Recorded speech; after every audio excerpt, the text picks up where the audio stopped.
Hey, welcome everybody. Um, Hope everybody's doing well. Oops.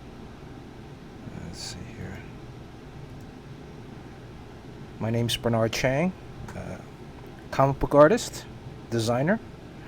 Um, this is going to be a live stream sketch session, live drawing session. Welcome to the stream tonight. Hey, welcome Crispy. Hello, Suli, CJing. How are you guys doing? We should be getting like co-hosts coming up soon. Mr. Chen. Once he finds a quarter, he can put it in, and we can challenge each other. It's a new setup. Let's see. Hopefully the audio still works from before. How do you guys like this new display? Told you I was playing with a couple different things. This one seemed kind of fun. I was thinking about maybe some other backdrops, but again, I mean, I can do this stuff all day. I got to figure out how to animate the characters, make some kind of like a looping GIF.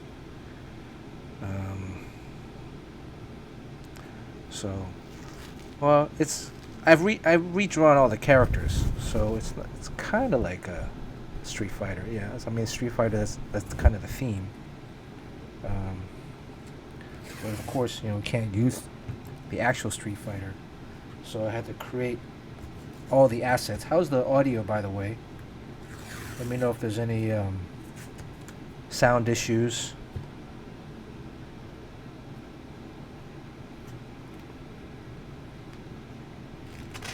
This is back to the original setup today on the drawing desk. Last few streams we had the digital setup, but today we're back on the drawing. We're going to be doing some I'm thinking like this one, couple of sketches, or one sketch. Last time we said we'd be drawing Profit from Extreme Studios.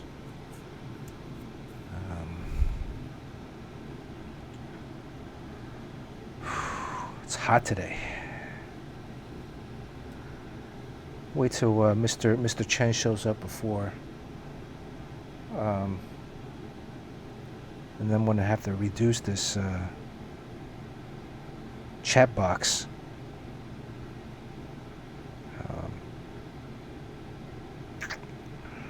Still trying to figure out. Oh, I think Mr. Chen is online. Sean? Hello. Are you there? Can you hear me? There, Sean just joined the game. Sean put in his quarter, ready to go, good to go. Yeah, do I get a character? Can you guys hear Sean? Hello, can you hear me? Oh, there I am. I'm in the purple. Okay, yep. Had to figure out the play with the different characters. I didn't want to get taken down for copyright. So. Hey Suli, hey Crispy Papa, Yojimbo, Jadang, Crispy Egg Roll. The usual suspects. All right. Let me oops. I guess I can animate you by moving your actual thing if I wanted to. Oh.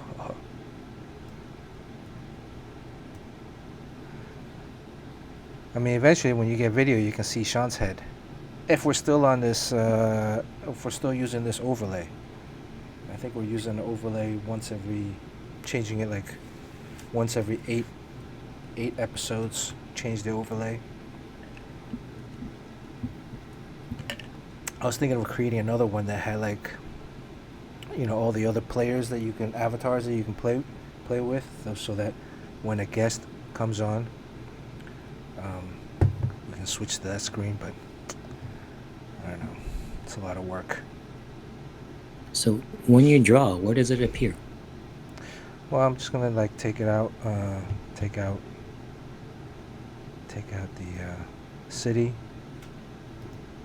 and then just boom. Right? Okay. That works, right? And let me get some light. I got a cell phone. I got a phone behind me.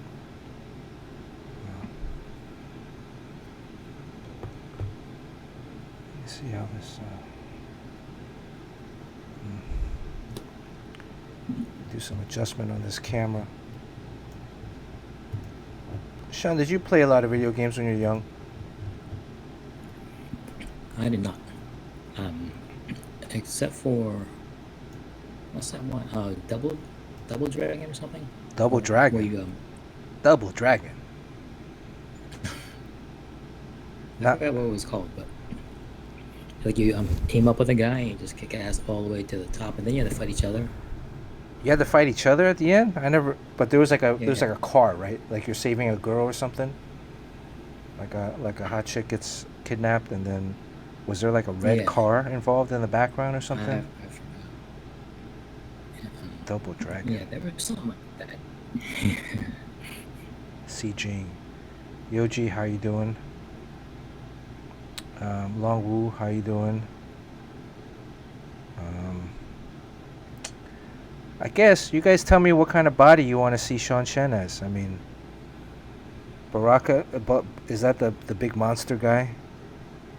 And look, see how I have my how my beard kind of goes underneath my character, because I have the mic like right noticed here. that detail. I have the mic right here, so I just need to get like a turtleneck to cover my neck. Otherwise, there's still a suspension of disbelief. Okay, what else? Well, yeah, I used to go to the arcade a lot when I was a kid. Me on my spot.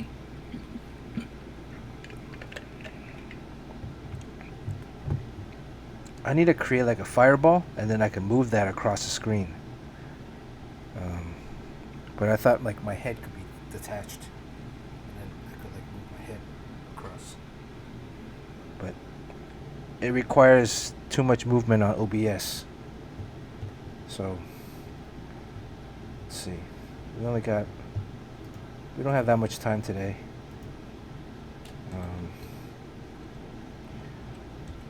Let's see. Sean, how was your press sessions for your It goes on for the rest of the week, so I just did a couple of interviews. every day today you had a Well, it started today. I think it's for the rest of the week. Maybe like 2 or 3 interviews. I'm running out of people who really want to cover it, so probably just be 3 more of these. None of them are on camera, though. They're all just over the phone. Oh, Long Nguyen. Who'd you talk to today? Like what? Did you talk to like Hollywood Reporter? Did you talk to like Variety? No, nothing like that. It's like Did you talk to Nerds like of Color. Nerds of Color? What is that? Something like that. I don't know. They're comic book sites, so. Oh.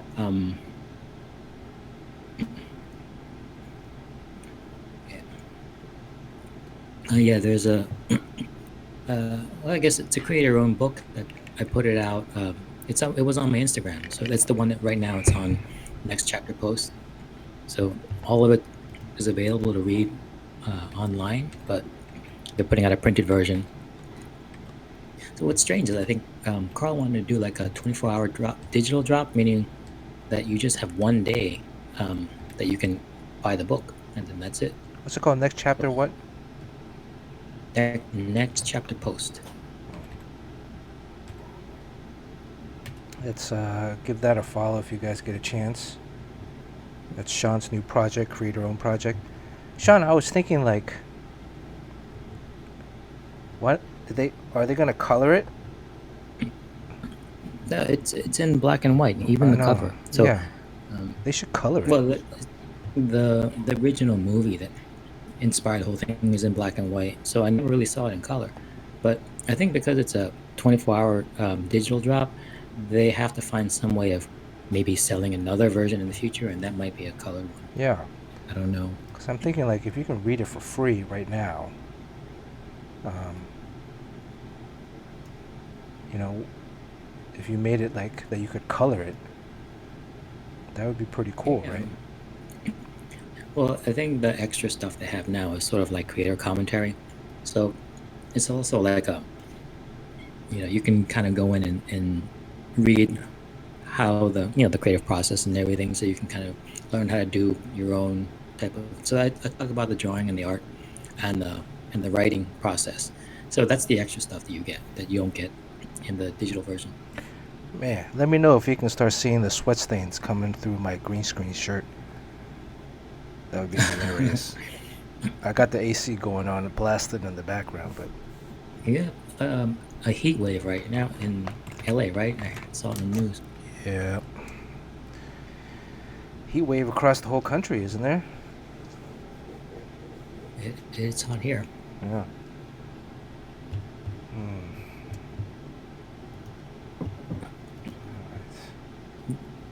Do you know what you're drawing? I told Steve I draw Prophet, but I don't see him on here. Oh, there he is.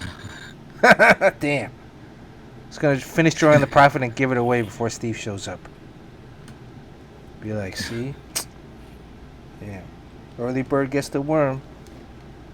By the way, let's set up some parameters for the sketches. Um, I think I'm getting a lot of odd requests these days. Not for the sketches, but for the um, not on what to draw, but on the handling of the sketches. So, just want to make sure that if you guys want to trade the sketches amongst yourselves, I think that's fine. Since I haven't mailed any of them out yet. Well, I've mailed some out, but some I haven't. Um, it shouldn't be that much of an issue. But if you get a sketch that you don't want, um, how d- how would you how would you how would you categorize that, Sean? If you get a sketch that you don't want, Well, oh, we got well, raided. I have. Oh, Hold hey, on, it's Michael Di Nicola. Michael. How you doing, Mike? Thank you for the raid. Nice. We're playing a game of street art fighter. Oh, Two Woke So came in with the raid. Two woke's been cheating on us.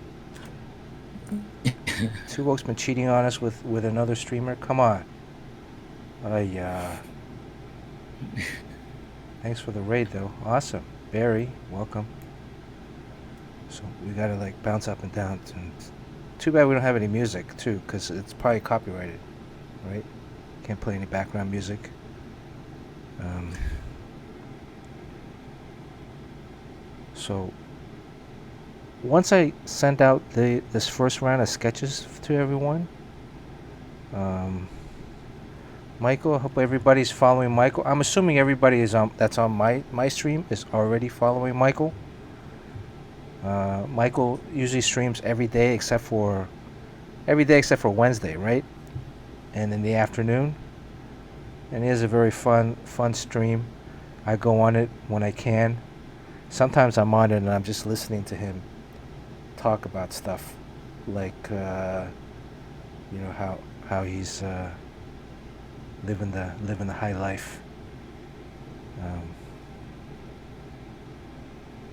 yeah, of course, we're gonna hang out, Michael. Once we can get back together again. Once I can come out of the cave. Sean, have you ever met Michael? I have not, but yeah, I looked at your work. It's really nice. It's really cool stuff. It's actually like very diverse, which is kind of strange. Like you don't really stick to one style. Uh, Some of it's color, some of it's black and white. Cool stuff. I'm drinking a spaghetti jar full of iced coffee. No cream, no sugar. Uh, this is like a spaghetti jar. Instead of throwing it out, I wash it and I use it as my cups, my glasses. Very environmentally conscious. Or you can say I'm a hoarder. Sean, what would you do with it if you had like all these? This is like a mason jar. What would you do with like all these? You throw them out after you're done? There's recycling. You can recycle this? How are they gonna recycle this? This is like, are they gonna burn it down, melt it? You can recycle glass. There's a symbol on it that says you can recycle it. Oh, okay. Wow. But the best recycling is reuse. So I think you're on the right track. But you don't need that many of those. Yeah, I got like a dozen of them. But like I don't wash my dishes every day, so a dozen will last, like a couple weeks, and then I'll wash my dishes. That's what happens when you live by yourself. You can wash your dishes whenever you want. Yeah, but Michael's in New York. I think he's in Queens. He's probably pretty Oh wow! close to So you. maybe we did meet. I mean, I go to local conventions all the time, so maybe we did. Yeah, I'm in Forest Hills. Michael's got that really. He's in Flushing. Yeah, he's got that really nice long hair. Oh, he's Yeah, neighbors with Suli's. Suli. Yeah, Oh, yeah. nice. See, paper cups and plates, Steve. That's just lazy, right? Because that's gonna go in a landfill somewhere, right? I mean, you might as well use plastic cups and plates. Even the plastic containers I get from takeout, I reuse at least a couple times before I throw it out. Also, always multiple use. But yeah, Peter Parker's from Forest Hills. So, I mean, you get. Sean, you guys use like regular plates at your home, right? Yeah, yeah. I mean, it just makes sense. I mean, we got kids and everything, so I actually do the dishes by hand a lot. Yeah, that's like the Asian thing is like the dishwasher is actually the dish dryer, It's a drying rack. right? Yeah, it's a drying rack, really. It's a really expensive drying rack with all these functions that you never use.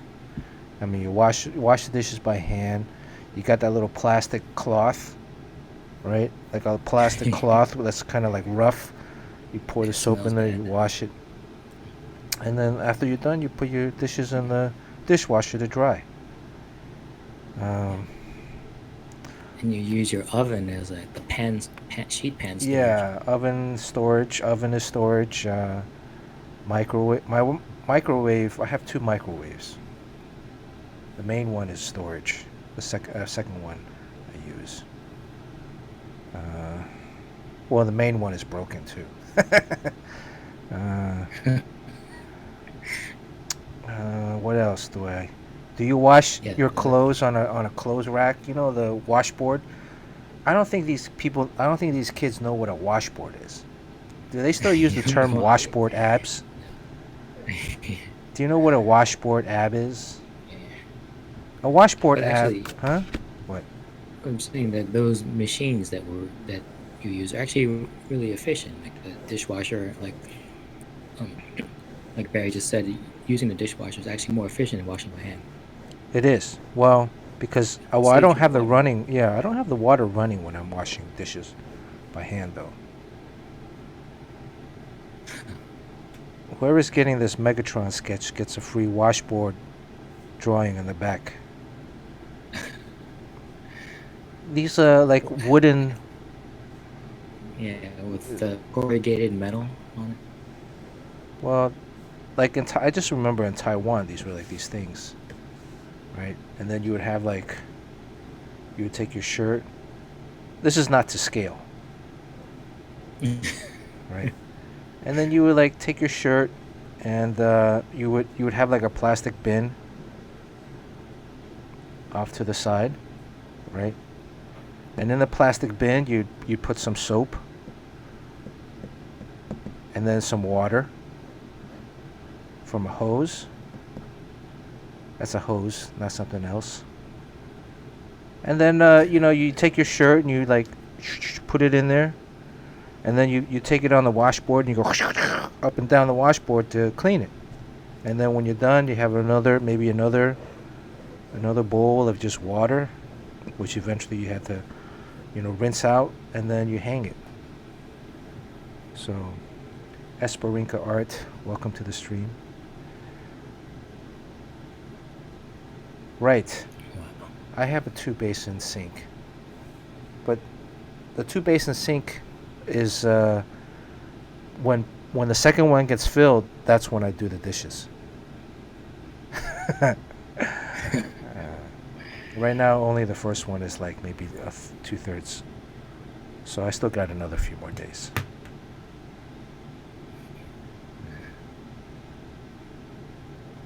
Well, Yoji, it was actually kind of like that when I was married too. Wifey didn't like to do stuff like that. We'd have to, we'd split chores, but whenever it was her time. So anyways, all right, what are we doing today? Profit. Make sure you guys hit the follow button. Thank you. What's the opposite of washboard abs? Michael asked, what's the opposite of washboard abs? Sean. Like a gut or a pot belly? A keg? A beer belly?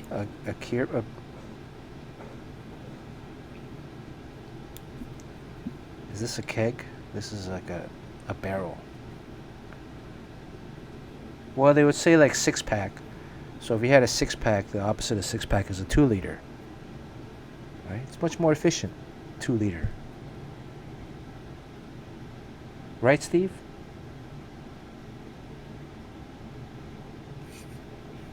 Pot belly.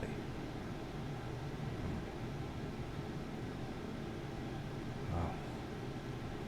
It's beginning to cool off a little bit. I have the AC blasted. It's really a waste because I live in a loft, so it's a huge volume as opposed to like individualized rooms. Sean, how does your place? You have like central air in your place? How do you guys? Yeah, half and half.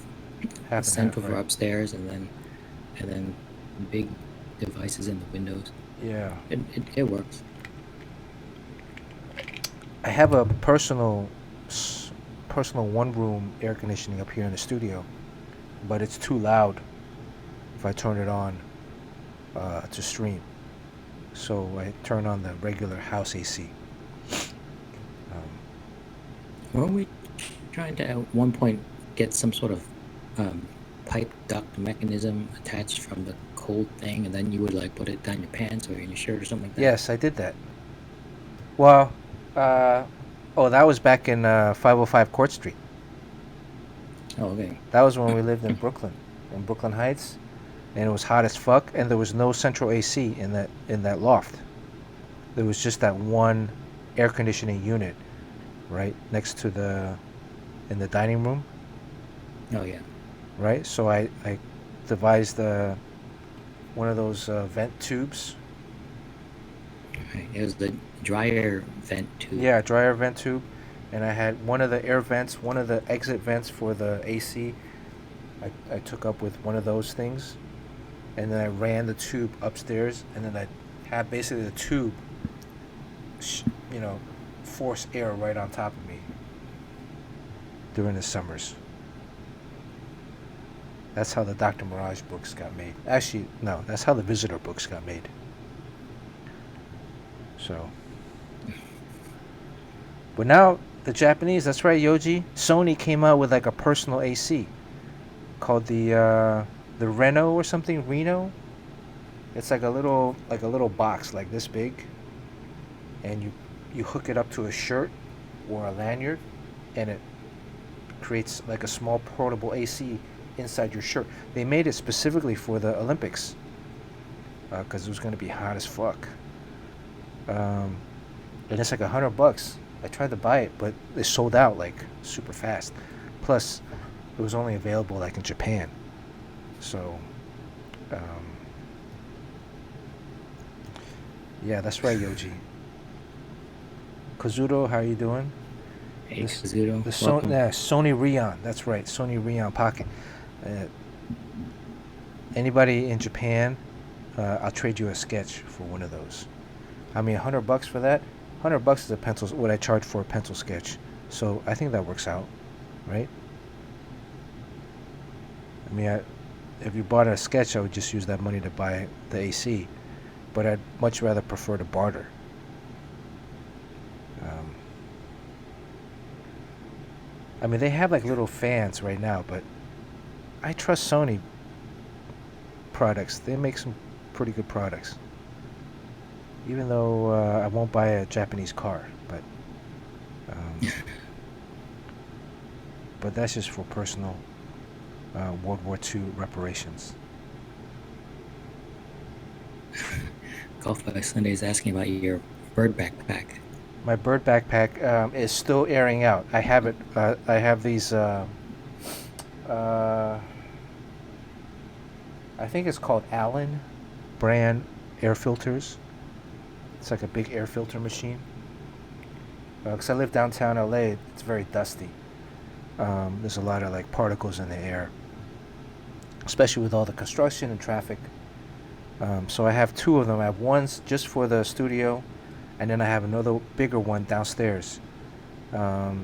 The studio one gets up to filters up to like 600, 800 square feet, which is more than enough room for the studio space. The studio space is about 350 square feet, 346, I think.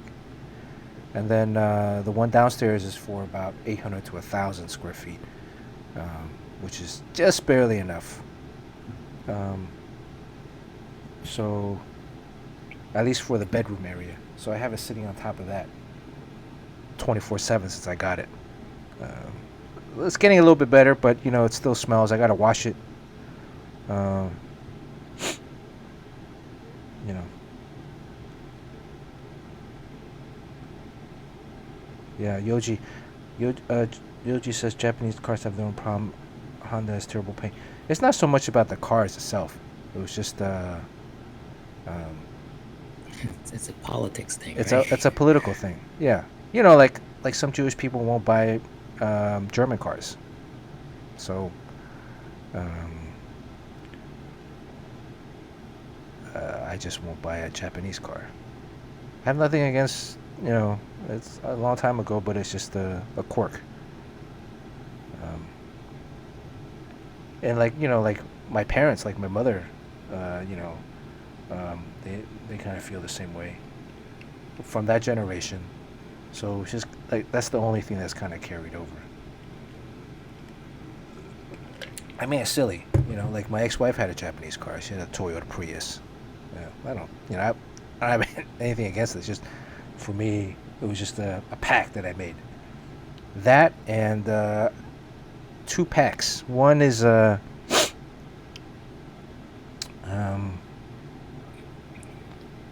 what is this thing that? Let me see what did Yoji type here. Similar to that, yeah. Oh, that's another one that has like a little bulb coming out. I saw that one too, but that one looked even hotter because of the leather. You know, I remember you had that beef with Valiant because they changed the character of Rai to have the rising star symbol on his body. Right. Yeah. Yeah, and then you drew that very inflammatory exo with a exo manowar with a swastika Well, on it's the his same chest. thing. It's the same exact thing. And they, you know, they admitted that they didn't think about it. You know, uh, the rising sun flag was a symbol of Japanese imperialism during World War II. So it's a very inflammatory symbol. And I mean, graphic design wise, it's a pretty cool design, right? And it's been used a lot. Um, but if you're going to have a Japanese character in the future representing Japan, and he's going to have that rising sun flag on his chest or on his whole body, I mean, that says something. You got to really kind of like think about it a little bit. Yeah, you're actually really ahead of your time, because that kind of thing is a big deal, like today. And this was like what, like 10 years ago? Or like, I don't know. Yeah, well, they Many didn't. They years didn't ago. think about it. You know, they even, if you go and look at all the interviews, the designer was some, I don't know, it was some artist. I think it was a European artist. He just said it was a cool design. That's why he did it that way. That's why he designed Rye that way, the new Rye, right? And it's like, well, you know, I just pointed out, like, well, if Exo Man of War had a Nazi symbol on it, how would you feel about that? It's the same thing.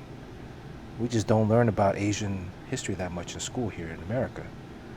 But it's pretty much the same thing. So, and then, like, I think people, like, were offended that I was offended. uh, Yeah, I remember there was a lot of that. A lot of people saying you make a big deal out of nothing. But I mean, those guys wouldn't be talking today. But back then, before the memo went out, that kind of thing was, I guess, because you see it everywhere, that rising sun symbol. yeah, I mean, Yoji, like, Sunfire is like is an example of that. Yes, I actually drew a page recently with the old Sunfire costume on it. Um, it's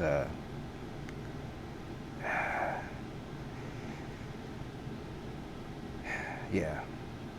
Well, and they were upset because they thought I was attacking Valiant, right? Like, diehard Valiant fans are some of the best fans in the comics because they're so passionate about Valiant. And those fans were the ones that really kept Valiant characters around during the hiatus, after the Acclaim days and before the auction and before they came back through Jason and Dinesh. Um, those guys kept the discussion board live, and they got. Let me start drawing while I'm ranting.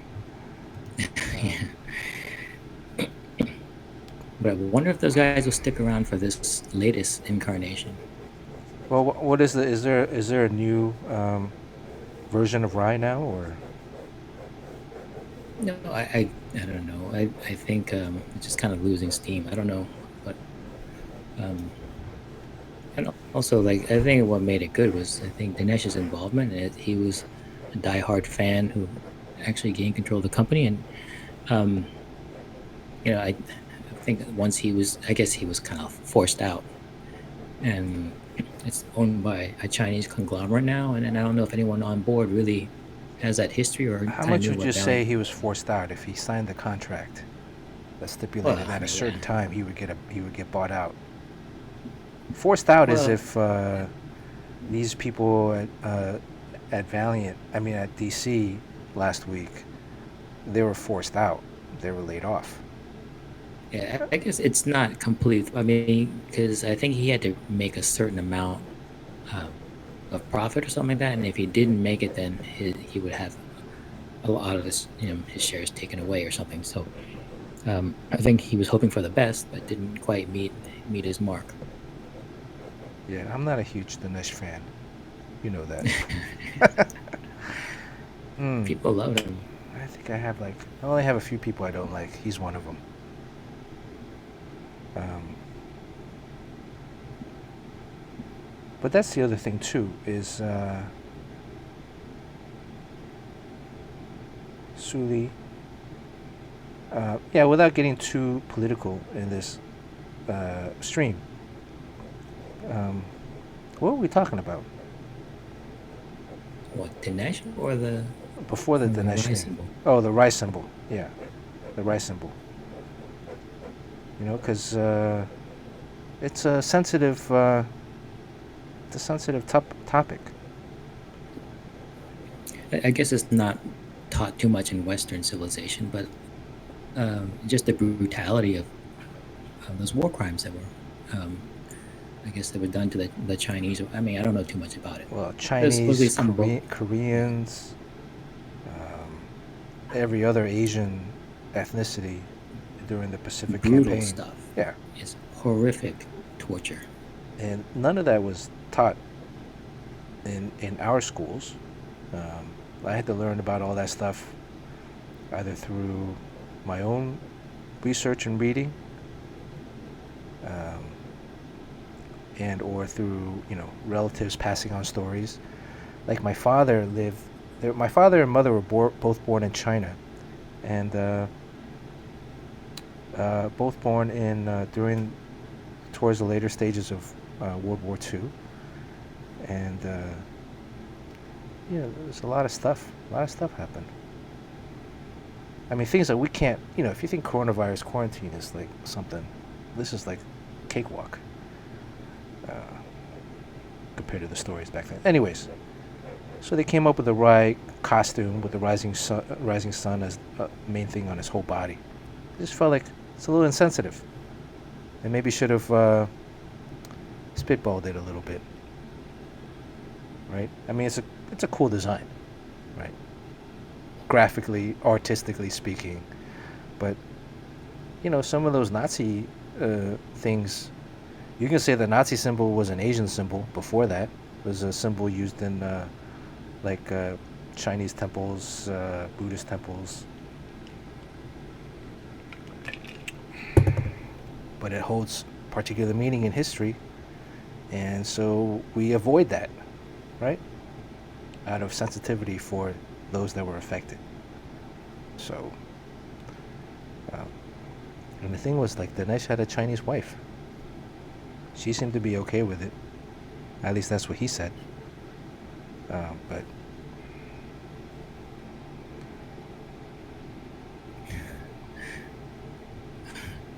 Okay. So profit. profit. Wow, that came to a screeching halt. So the Valiant fans were, some of the diehard ones were, very angry at me for pointing that out.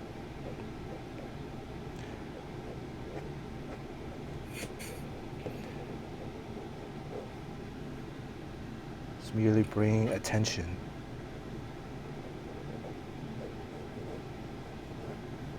to the subject. Where's my eraser? Hey, do you know that Fred Pierce is the publisher? Yeah, that's why I made that too. Because I knew that if I put that Nazi symbol on EXO, it would ring a little I mean, bit of bell with he's the Fred. publisher right now. Yeah, he still is. Yeah, Yeah. he was back Yeah. then, and he He's still like the is only now. one left. Yeah. Look, he's very sensitive towards his views, but it's more towards bringing attention to, hey, have you guys thought about this a little bit? You know.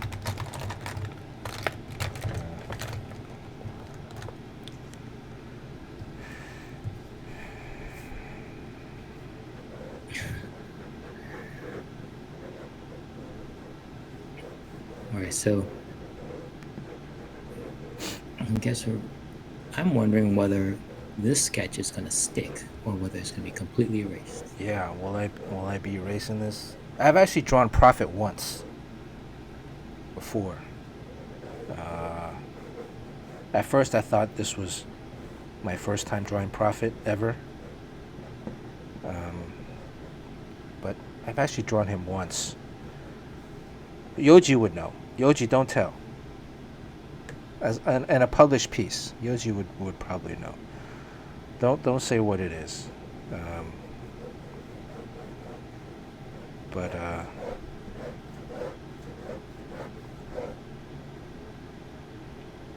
if you can guess where I've drawn Prophet before in a published comic,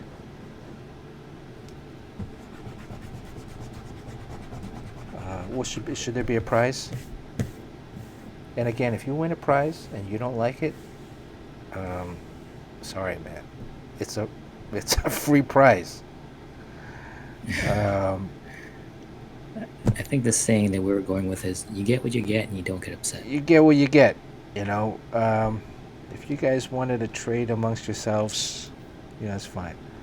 I think I might get a little offended if you guys sold it, but mm, if you're in a dire financial situation, I can understand that. Um,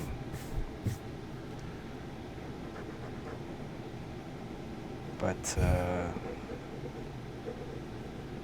any other requests beyond that?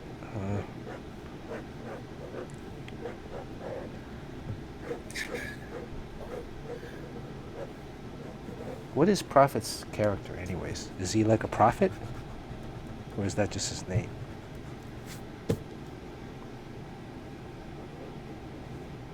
And was he like an amateur boxer beforehand? Because his costume's kind of like that boxing. There was a guy who tried to unload a Jim Lee Daredevil for $18K.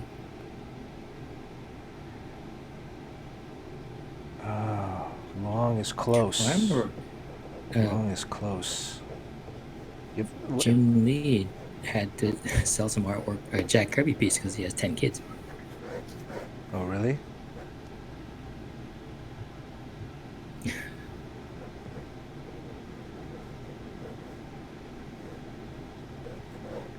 I mean, I think I'm gonna have to erase this. It looks so promising. Start over. Pull back a little bit.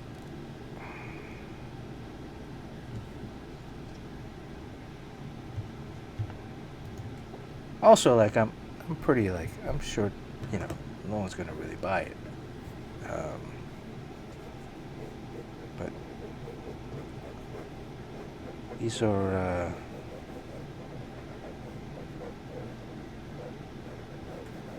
Normally, I think. Oh yeah,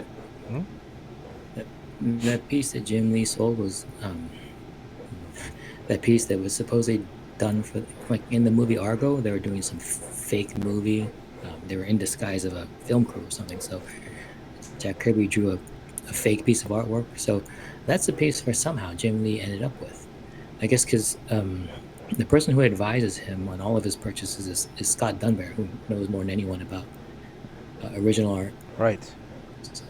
So he sold that when the movie was big, and everyone's wondering, like, why is he selling anything? Because he's Jim Lee. And then Jim Lee goes, I have 10 kids. Is it 10 kids or 8? I don't know how many are biological, but I think I remember 10 kids. If I were to have a kid, I would just have one. Nothing against. Just thinking about it. You have 2 kids. You guys gonna have a third? That ship has sailed. Not even medically possible. Yeah, but Sean, you can try. You can give it the old. You can give the old try. What is the old heave ho? You can still try, Sean.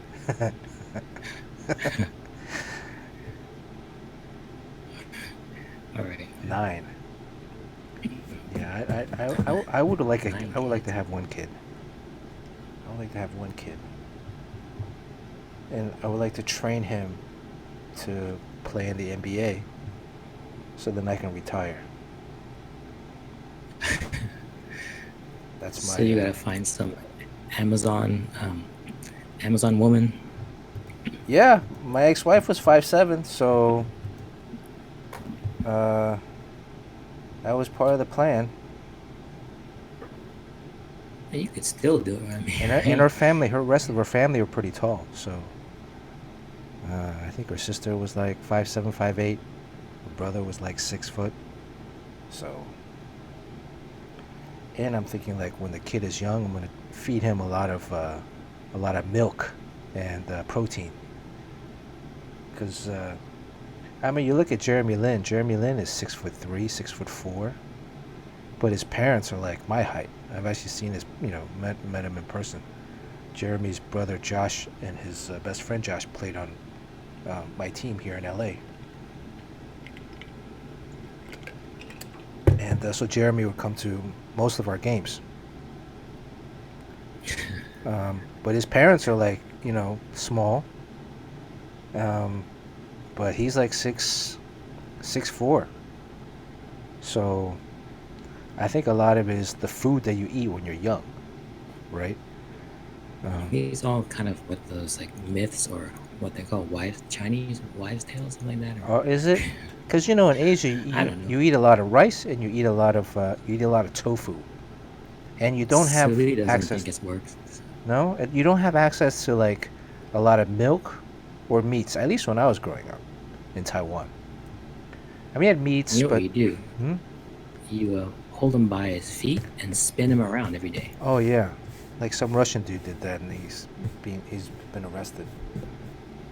Did you see that video? Someone actually Some did kid that. was holding his kid up like this and dangling him.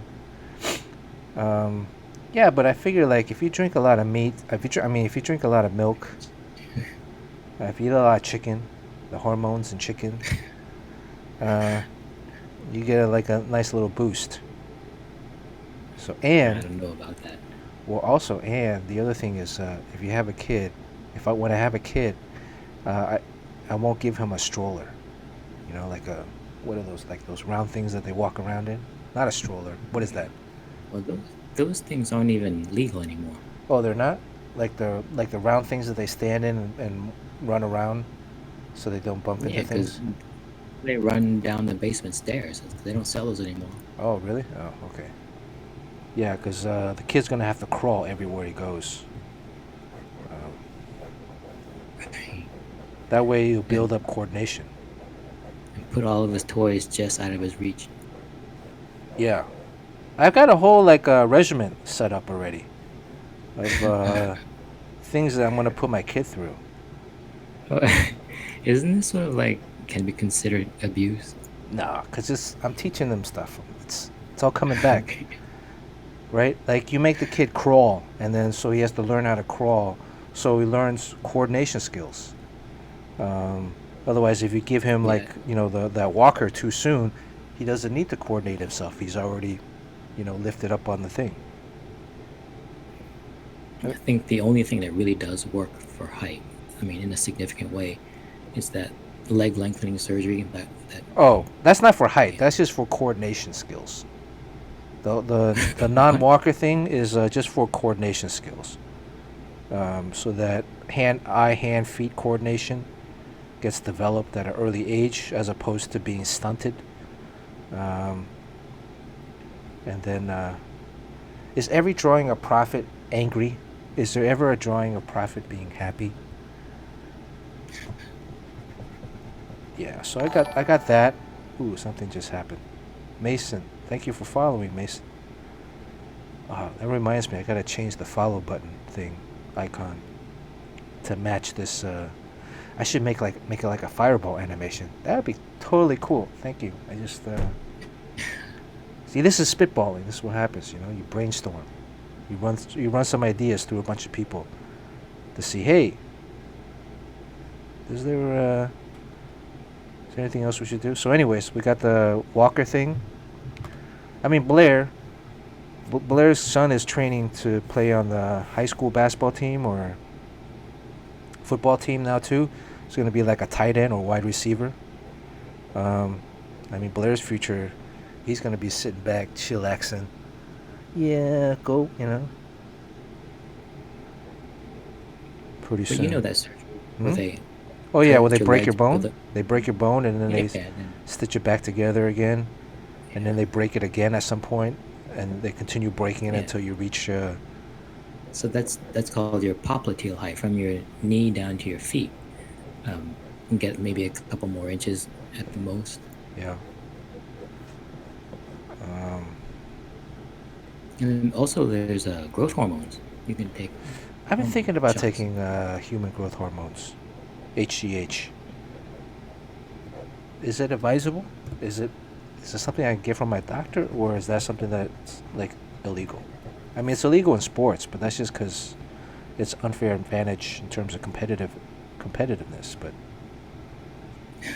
I wouldn't mind getting a boost. I think my testosterone is a little low too.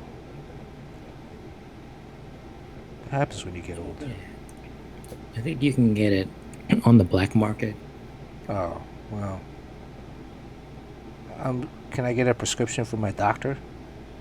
Maybe. I think they. I know you can, if you're like a kid who's like a shrimp. Oh, really? You can. Yeah.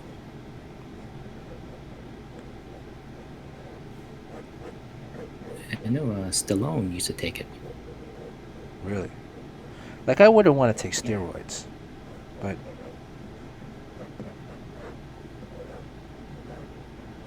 you see, like these athletes that take the human growth hormones, the HGH.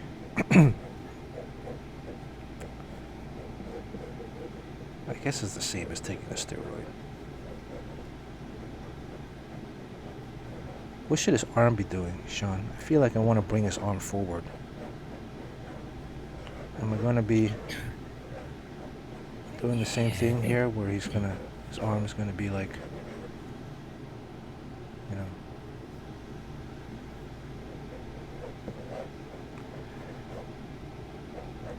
My buddy Kadir has 3 kids, and he has 2 daughters and a son. Back when it was just the 2 daughters, he told me about a time where he was trying to teach them. Um, I don't know what you would call this. I think I've told you about this, Sean. Where he had like a jar full of like change that he'd been collecting for, a few years. And the girls Oh, I want. thought this was something you were gonna do. I didn't know it came from Kadir. No, well, Kadir did it, but I had a suggestion for him. He didn't. I mean, he told me about it after the fact. So he had a change jar, and he said to his girls, he said, "Well, um, they wanted like some kind of, I don't know, they wanted to buy something." And so he said to them, like, "Well, if you count all the change, if you collect, basically sort out the change, um, the jar, then you can use whatever money in there to buy whatever it is that you wanted." Right? That's a good that's like a good life lesson, right? You figure that teaches you like patience, work. Um, it's not like a Art Chappie, welcome to the stream. Thank you for the follow. It's not like a huge um,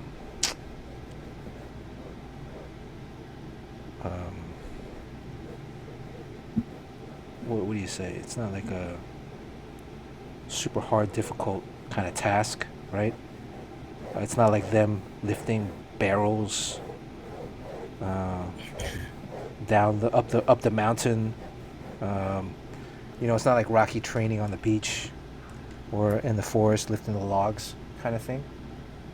All you gotta do is sit down and count the change. It's gonna take you a couple hours, sort it So out. you had a variation on this. You were gonna do So I said, that yeah. with your I said, if it was me, I would like, okay, give them that task, and then wait until they're about halfway through, right?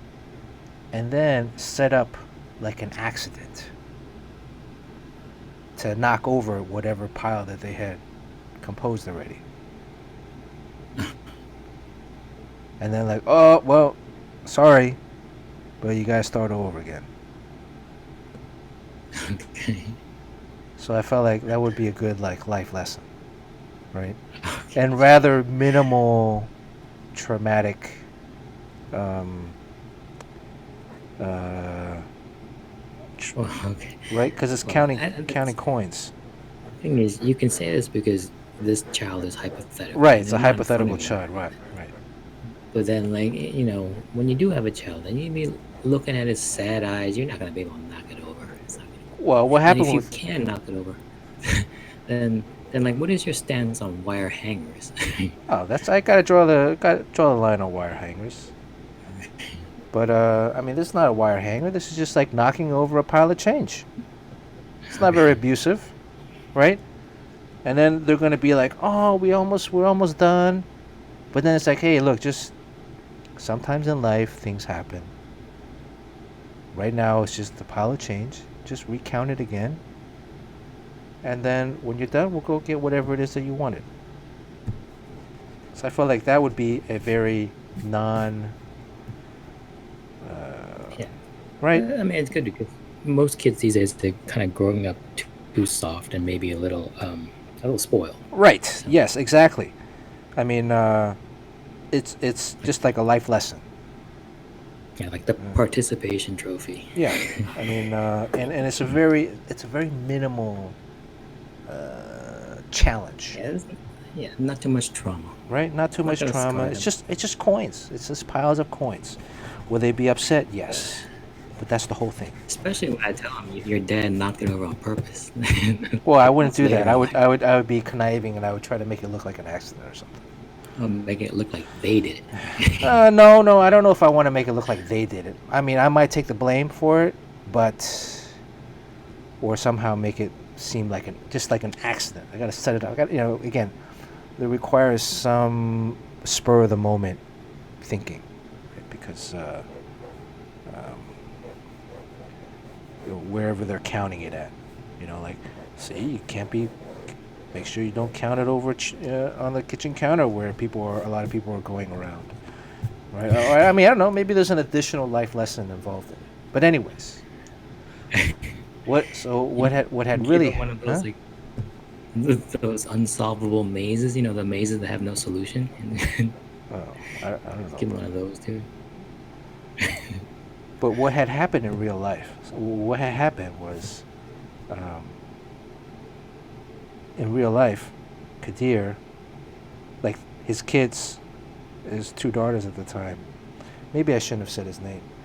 Um, our friend Kay. It's too late now, but what had happened in real life was that his daughters ended up getting bored of counting the change, and he ended up counting the rest of the change himself. Right?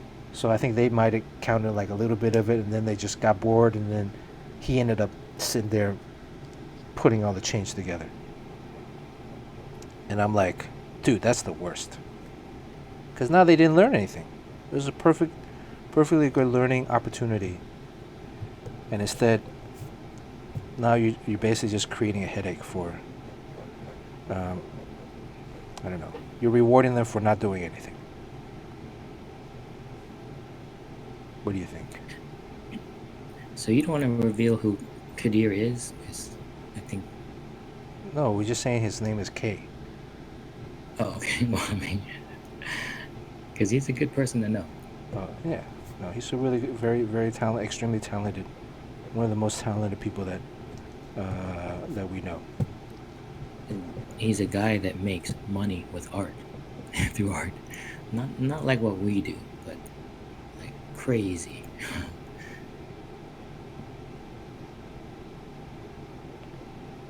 So, did you, growing up, did you ever have any life lessons for your kids? Have you employed any of these kind of, or anybody on stream? Crispy Papa, is this spinning the wheel in your head? Mr. Joshua, are you going to put Luke through some kind of intensive training program? Um, are these things too cruel? I don't know. What do you guys think? And gals, Suli, did your parents ever put you through any kind of grueling task?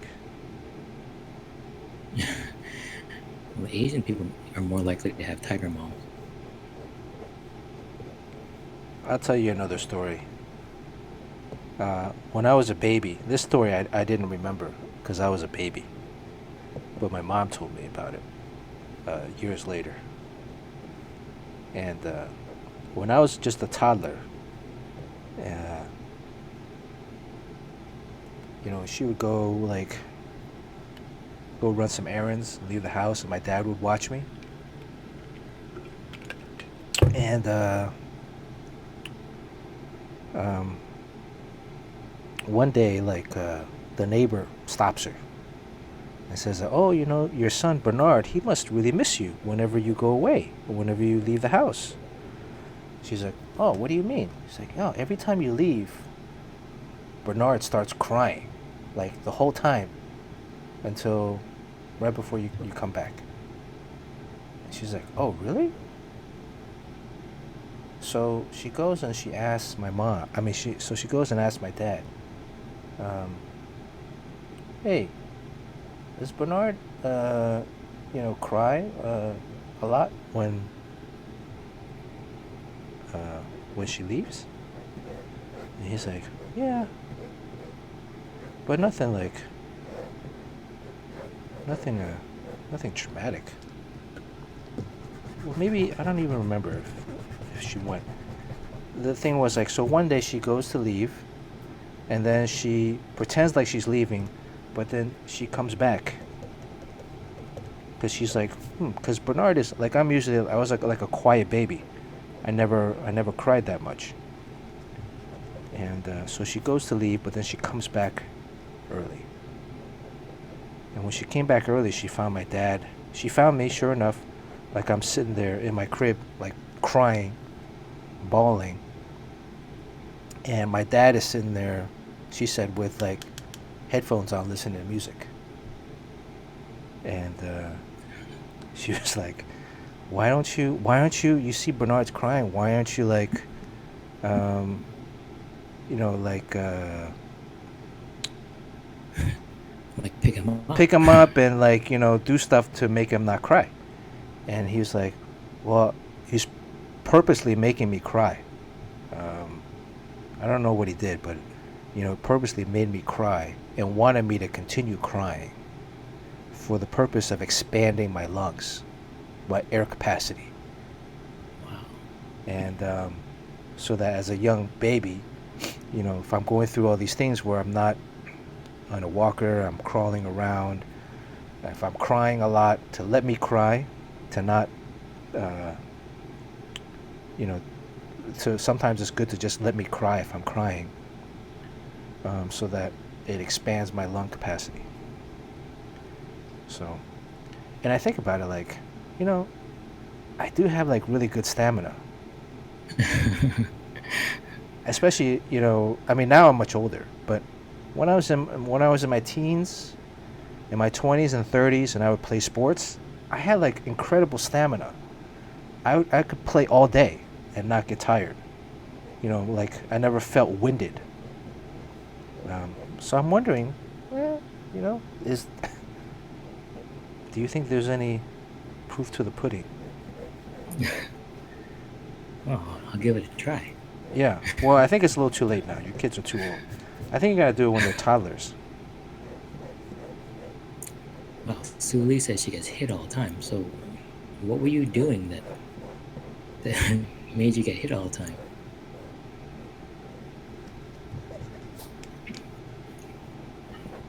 More erasing than you're drawing. Yeah, I'm not sure about this knife thing. He has just these fat knives. Right?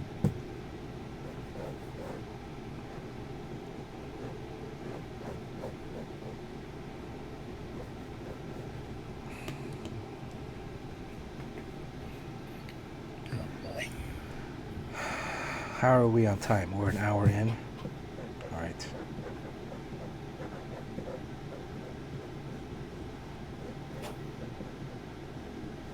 So we're talking about corporal punishment in this in this chat. We're getting into some serious discussions here. Yeah. First was politics. That's corporal punishment. It's a very serious stream. Did Michael leave already? I think he probably did. Frogman417. Welcome back.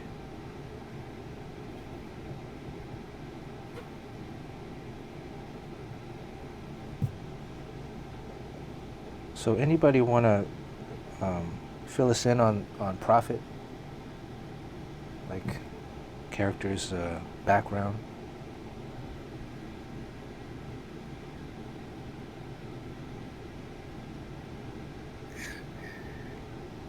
I have reference on this screen over here. There's another screen, so.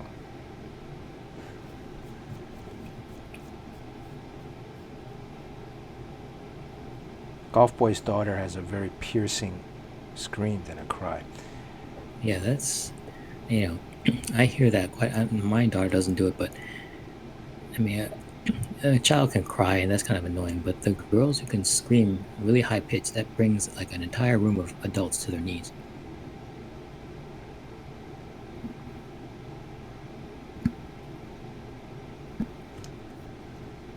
I think also like, having these birds are like super loud. You wouldn't think, like, they're like this big, but they're like so loud. But now, like, I've gotten used to it. I can sleep right through it. There's this kind of bird where the parents feed the children. I think the children are always hungry, and the parents like would feed themselves a lot. But then when a predator shows up, all the birds are quiet, but the kids will start squawking really loud, kind of drawing the attention of the predator. And the idea there is that in order to shut the kids up, the parents would like feed the kids like crazy, and like if you don't feed them, they'll scream. Yeah. So I mean, birds are smart that way. I thought you were gonna say the parents killed the birds to quiet them down. Yeah, that's what they should do. Yeah. Ah, that's dark, Sean. I can't believe Prophet doesn't have gloves. I gotta draw his hands. That sucks. Prophet, I'm giving Prophet gloves. I'm not drawing. Well, it's the back of the hand. There's not that much difference. Yeah, but still. You gotta think about it. Have some kind of padding on his hand. He's a warrior. Like somebody's gonna cut him. He has blades, right? I mean, he has blades, and they're not even long blades. They're very short blades. So his range of attack is, it's close range. He's gonna need, like, when you want padding on your hands? Or maybe am I just too delicate? This is the critical thinking that needs to go on. It's a Rob Liefeld character. Has Steve, have you ever thought about that? He's a super soldier.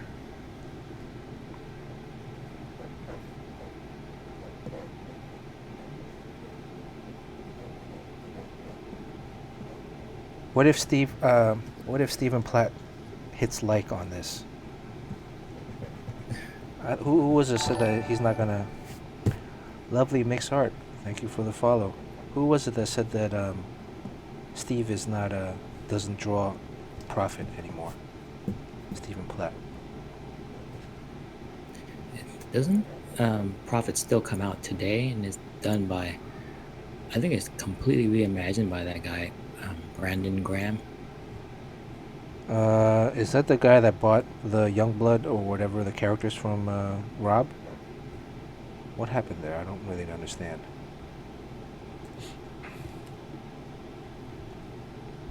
The Platt Batman cover is pretty cool. Yes. He did another cover a couple years ago that was like super amazing.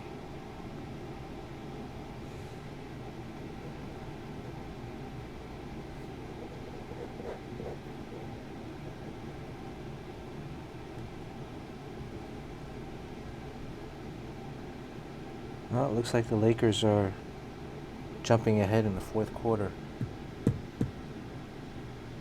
Surprisingly, this guy doesn't have pouches. Oh, wait, he's got pouches on his legs. On one leg.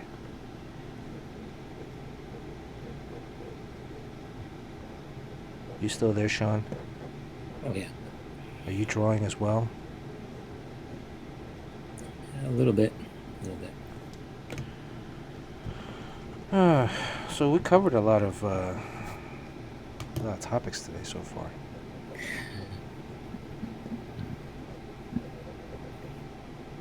Okay, we're in the safe zone with this drawing. I mean, you're past the point of no return. Yeah, I think I'm he's kind of like holding the sword like a bat, right? And I'm thinking,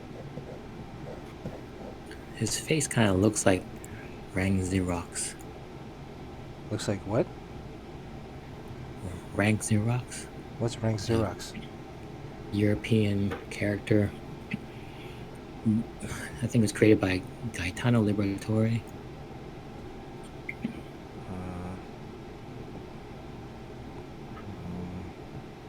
I'll take your word for it. Should I ink this?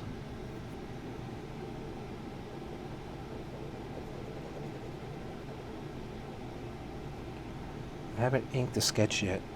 Does he have like hair? He has like hair that comes down. Does he have like hair like Wolverine? Or how does it look? Right, Rob, there's usually a lot of pouches on a lot of characters.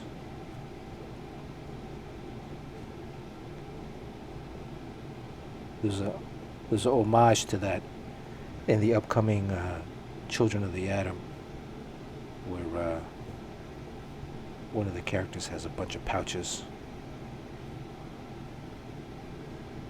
And it's like, what does that character need pouches for? Well, you know, kind of looks cool.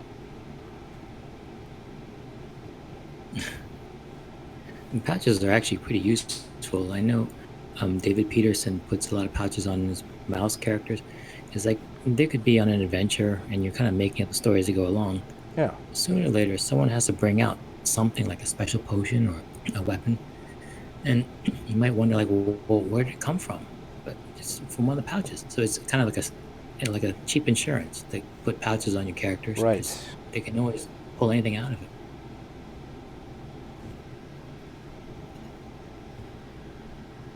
Anything else in terms of this character before I start going into putting in the final? What do you think, Sean? I should ask Steve, because this might be Steve's. Well, are you still doing the wheel thing? Then Yeah. And again, let's reiterate the rules for the giveaway. You get what you get. but somehow Steve has to end up with this drawing. No, what if we gave away a sketchbook first? Because he has the most amount of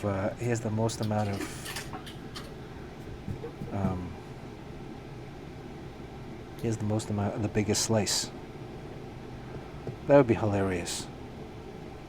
Let's say I don't finish this today, and then we're like, well, we got to give something away, so we're giving away a sketchbook. And then it goes down to one slice. Right, then it goes back down to one slice.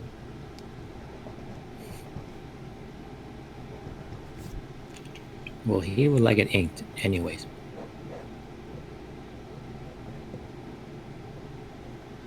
Who said that? He said he wanted it inked? Yeah. Well, there's a guy who bought a lot of your Green Lantern art. Bane Ricker, thank you. Thank you for the support. I think for like this blade here, give it like some battle damage.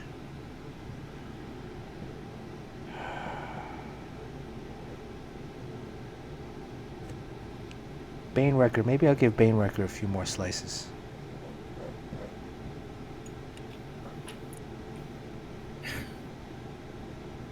Too bad there's no way I haven't figured out a way to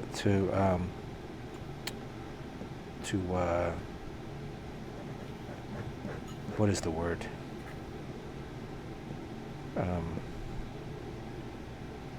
To skew the wheel beyond like just adding the number of slices. You know what I mean, Sean? Well, that should do it. I mean, yeah, but that doesn't doesn't necessarily guarantee a win for somebody. Like force a win on someone, you know?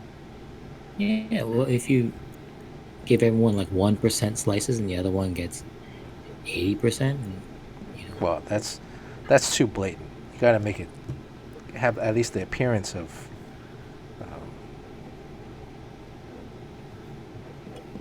Golf Boy Sunday. I'm not taking commissions at the moment until I finish my run on Batman Beyond. Um, maybe like into the fall or something, I might open up again. Sean, have you signed up for a big cartel account yet? I have not, but I mean, it's something I have to do, but I'd have to maintain it if I started. So I don't know. I'll do it eventually. Sean, are you in the DC fandom Oh, hold on a second. Bane Records says that that I was nice as hell to him. in I Spokane? think that just needs to be said in Spokane. Was Mm, I in Spokane or was that you? that was me. I was in Spokane. You were in Spokane, Sean? Did you go? I think I I recommended. Didn't you go to I Spokane? oh okay. The Lilac City. Was it the Lilac City Comic Con? Okay, so you were the one who's nice as hell. And then yeah, I was supposed to be there, but it got canceled because of the Rona. Oh, you didn't go. Oh, Yeah, right. I think it's supposed to be. I'm not sure when it was going to happen, but I think I think it would have just passed. Like June or something. Yeah. Yeah. Oh, so that's where we met.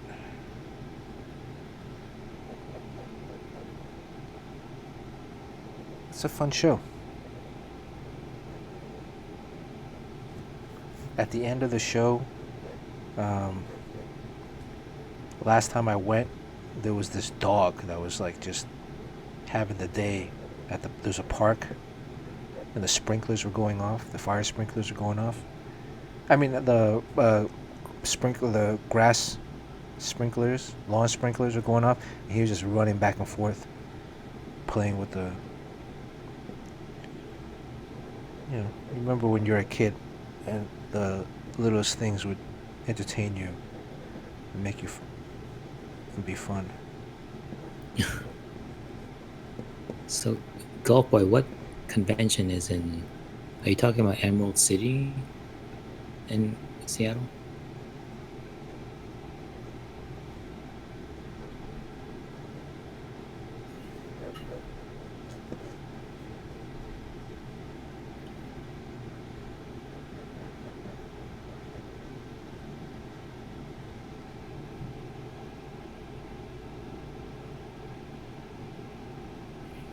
Yeah, the guy that runs it's Lilac City, and then there's another one. He runs one in what's the town over in?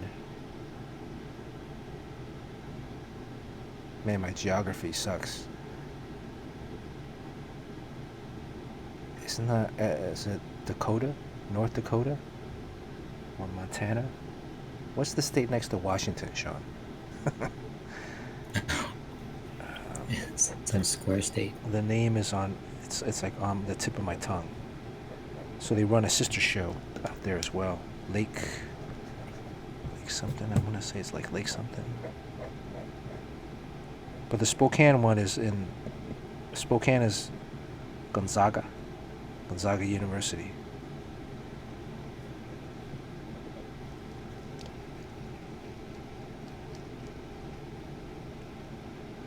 No, Oregon south. What's directly east of Washington State?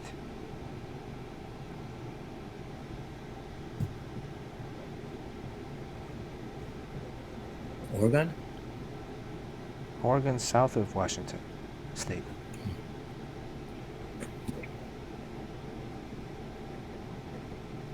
Does anybody have any other child rearing tips?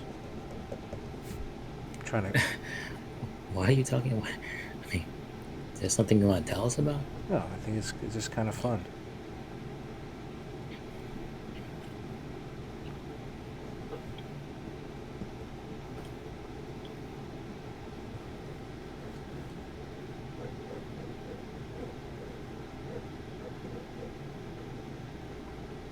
So how many more interviews you got this week? I think maybe 3 or 4.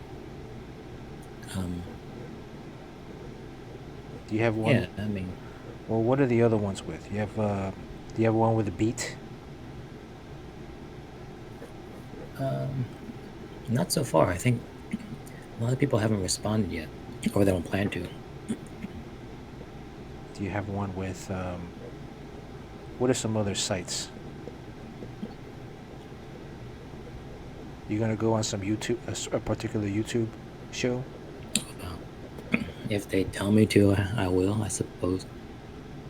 Um, yeah, I mean, the big ones like CBR News Round, like, I think this project is not kind of in their wheelhouse. So, I think you guys chose the wrong week too, because isn't DC Fandom this week? yeah. Well, yeah, I mean, these things are going to be taped for broadcast or to be aired or go live sometime around the 26th. So, Oh, okay. So there's see that. Yeah. what do they call that when they put a like a courtesy freeze? Yeah. What do they call that? And this Embargo. kind of sucks because it's it's their first time, this publishing company, Yeah. our friend Carl. And what sucks is there's no track record of how to do stuff. Everything's being done for the first time. It could really bomb. We don't know. But what can you do? I mean, you got to start somewhere. So Carl's a pretty hopefully it's a successful good guy. idea. Yeah, I mean, he has a good head for business. Yeah. So the biggest risk, I think, is the 24-hour digital drop, where you have one chance to purchase it, and then if you miss that window, some people might hear about it like a year later. Can't buy it. Why? You have to Why? just get it off What's the thinking behind the 1 day digital drop? They want to try to make it special, or? It probably just, yeah, and then it pumps up the buying pressure. But I know from a lot of these people who do Kickstarters, they'll overprint by a lot, and then they'll sell through whatever was ordered, and then orders just will come like years later, and they also do bundles and stuff. So there's no need to limit it. But Yeah, but if you if you print over print, you got to store that shit somewhere. yeah, I don't got to deal with that thing. Yeah, you guys left me with the storage of the Boulevard sketchbooks. That's actually one of the biggest problems in comics. This industry is completely, I mean, there's tons of people who have unsold stock in their garage or in their basement. It's a very big problem because a lot of times you hope for the best, and you print and also what's tempting is the more, in the old days, the more you print, the cheaper it is. Right. So there's people printing 5,000 copies, and then they only haven't sold 1,000 yet, and the book is like 10 years old. Well, those Boulevard sketchbooks are only 2,000 copies, I think. Right? Do you remember? Because the minimum print run back then was like 2,000. We had them printed in China and then shipped over here. One year we had them shipped, and they came that day, and we drove down to San Diego that afternoon for Comic-Con. We cut it that close. Because it was sitting in customs for like a week.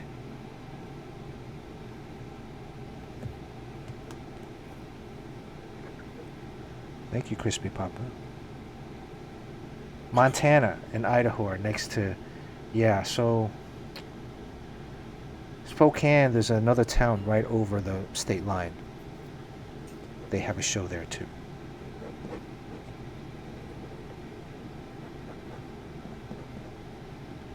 So Sean, you never went to the arcade when you were young? No. I grew up in the suburbs, so I grew up in the suburbs too. There was arcades. Well, there's no arcade where I lived. I guess for me, growing up with a single mom, single parent, that would be a place that she would drop me off at, and then pick me up later, like a few hours later. Was that safe? Dang. I'm here in one piece. So I never got lured into the bathroom or anything. you know the concept of the third space, or is it third place? It's called. What is that? The first place is your home, and Right. then the second place is your work. So the third place is sort of like Starbucks or a comic book shop Yeah. where you do gaming. So yeah, everyone needs to have a third place, and then I think all these comic book shops are going to be closing at some point A third in the near place for future. what? Congregation? Congregating? Yeah, Oh. well, it's just like where you spend most of your time. Oh. You know, Okay. Like a gym? Would that be like a?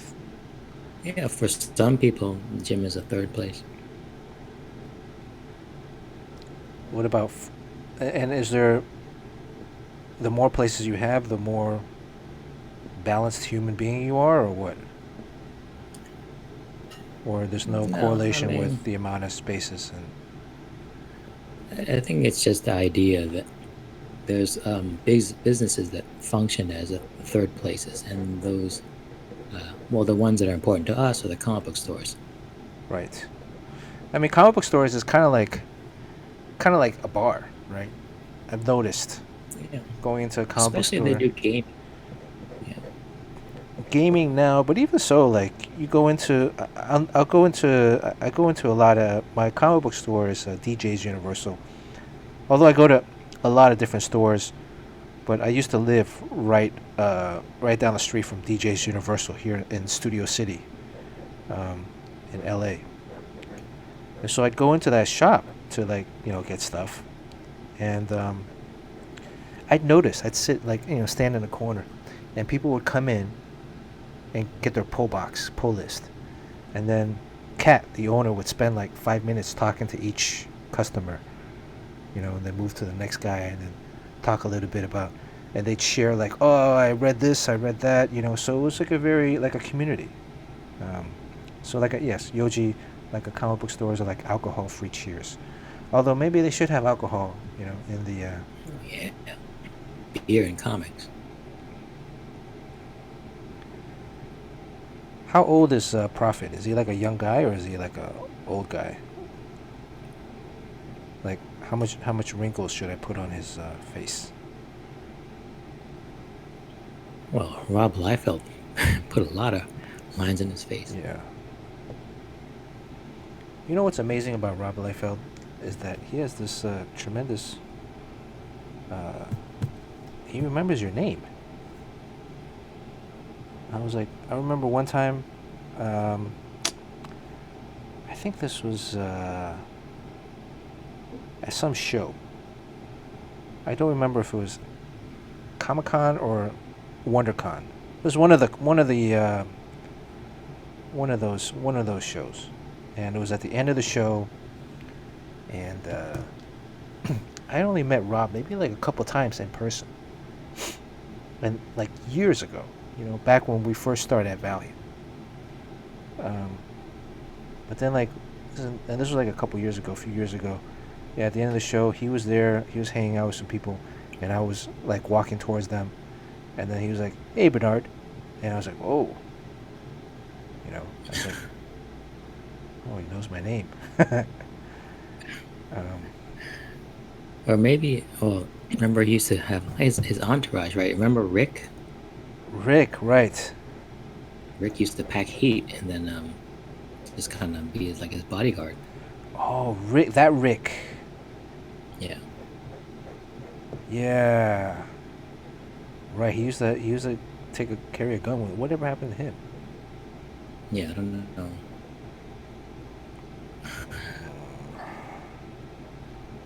Yeah. It's always nice when people remember your name. I'm horrible with names.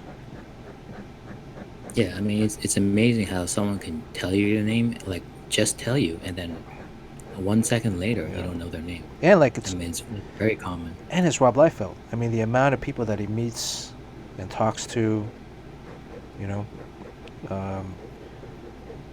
because the first story about Stan Lee was going back to that Aerosmith Chicago Comic Con. Um, from we talked about that a couple episodes ago, um, and I remember a mutual friend of ours, came up, said, "Hey, I just met Stan Lee." This was 1994, 1994, 95, 94 maybe. It's like, "Hey, I just met Stan Lee, you know, for the first time." It's like, "Oh wow, we got to spend a bunch of time with him, talking to him," and but then like 10, 15 minutes talking to Stan, and then later in the afternoon, he met him again. He bumped into Stanley again in the hallway, and Stanley like completely forgot who he was. That's understandable. Right, I know, and this was like 1994, so he was still much younger. Stan was. I mean, even nowadays you can understand that. Actually, that was a question that was asked a few episodes ago. Was if we had ever met Stan Lee. So, did you answer that, Sean? Yeah, I think all of it. Yeah, I met him once, but I don't expect him to remember my name, but I did work on a comic that he wrote. So we worked together, even though he probably didn't know I drew it, and I don't even really know if he wrote it. Sean, should I ink this or should I pencil this? Well, it's pretty much done now, rendered. right? Yeah, it's pretty rendered. I mean, maybe you should well, I mean, people haven't seen you ink before. I know. It really depends on how much time you have left. We're already an hour and a half in. If I talk and ink, it's gonna maybe be like another hour or so. If I just darken it up, like up here, 20, 30 minutes at most, because I'm talking.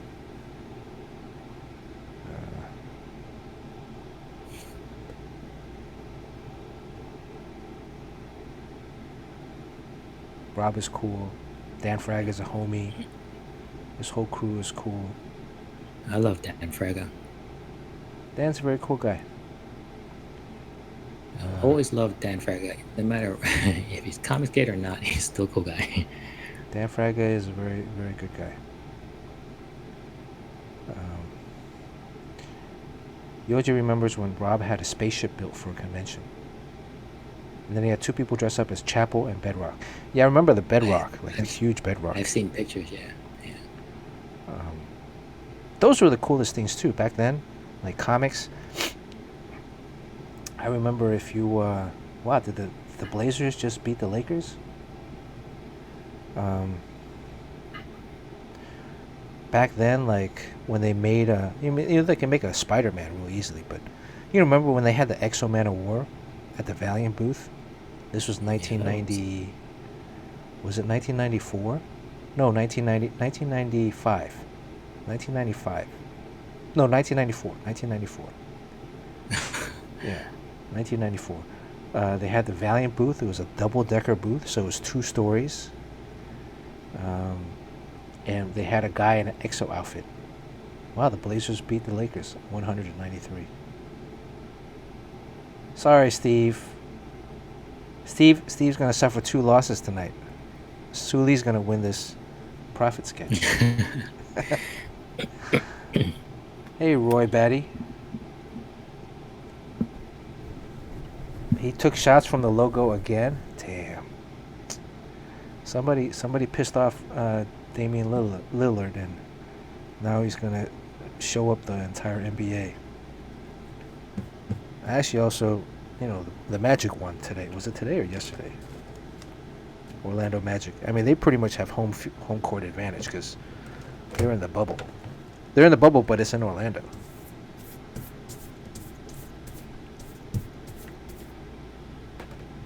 That's great anatomy in his arm. Do you memorize all that? Yeah, I made most of it up. I think this, there's like the tricep. I mean, the tricep and the bicep, right? And that weird thing in between. And then there's like a little thing in the middle. And then the tricep, because he's holding it like this thing should be kind of almost extended all the way down. And then there's like a little knob here. This area, I'm a little making it up. But then there's the elbow. And then there's a bunch of veins Is he human or is he alien? I can go crazy with the veins then. This vein everybody loves drawing. What is this vein called? The one that's on the bicep. Sean, do you know? It's just a blood vessel. It's a vein. Yeah, this is the vein everybody that's- loves drawing. Yeah. There's also a vein right here. So how did you learn all this anatomy? Still learning. Still learning. You know, some of it was drawing comics. Some of it was drawing your favorite comics. You know, the extreme studio guys like Stephen Platt. Some of his stuff would be like all these veins on these characters. Like, whoa. Humanly impossible, but fucking awesome, you know, to look at. I mean, that's part of the magic of comic books, or superhero stuff, is that there's a thin line. I don't know. There's a line between reality and then just stuff that is you make up, so it looks cool. Like I think. So Yoji says it's called a cephalic vein. Cephalic vein, yeah. That's like if you're gonna draw any vein, everybody draws that one. And I remember when I used to work out, and I could see that vein, I'd be like, oh yes, I'm getting stronger, because that vein would be like, you can't really see it, but you know, it'd come out, and be like, and it would bulge out on his own. Like, oh yeah, man, I'm pumped.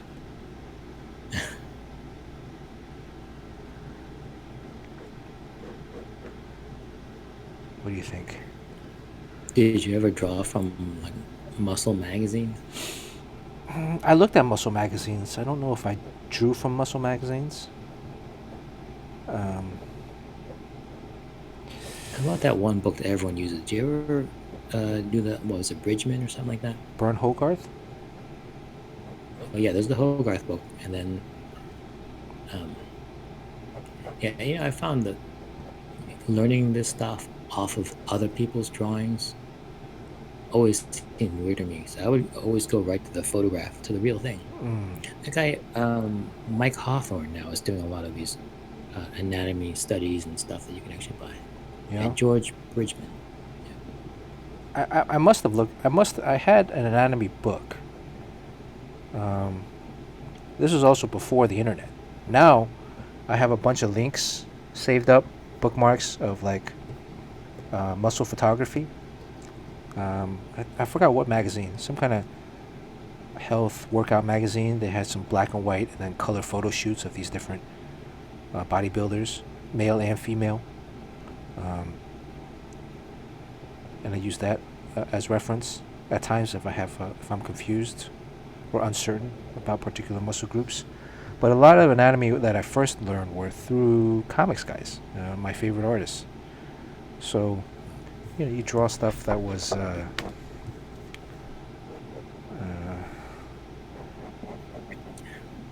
Well, you know, I found that a lot of musculature, you can learn where the basic muscles are, like through this Bridgman book, like just where the anatomical masses are. But that's really not good enough, because if you just draw the anatomical masses, really the muscles are kind of like a surface texture. So it gets really complex. So if you look at the way, I don't know, this Chris Stevens guy, you know, that guy, I guess he does like a lot of, well, if you see the stuff on Instagram, the muscles, he's not drawing basic muscles. It's just the weird like insertion points and the way muscles wrap around other muscles, and it takes on a look that you can't figure out in a general sense. You really have to get in there and actually carve it up, and it's actually very detailed. So you have to know anatomy in detail. Otherwise, you just don't have what it takes to do like American superhero comics. Did Make Havoc just subscribe again? I think you better just give him this drawing. Steve is like, oh, thing. I'm trying to. This is. What if Barry wins it? Again, you win what you win. You get what you win. There's no. I'm not gonna like facilitate any more trades. Yeah, Butthead's gonna win this one, and Yeah, it's then gonna be in the Steve is cage gonna win. cage He's lining. gonna win that washboard drawing you did earlier. Oh, it's the washboard drawings on the back of the Megatron. So whoever got the Megatron. Okay. He gets a scan of the washboard drawing, and then his pie goes down to one slice next time. If Steve doesn't win this, it'd be like the Lakers losing and the one sketch.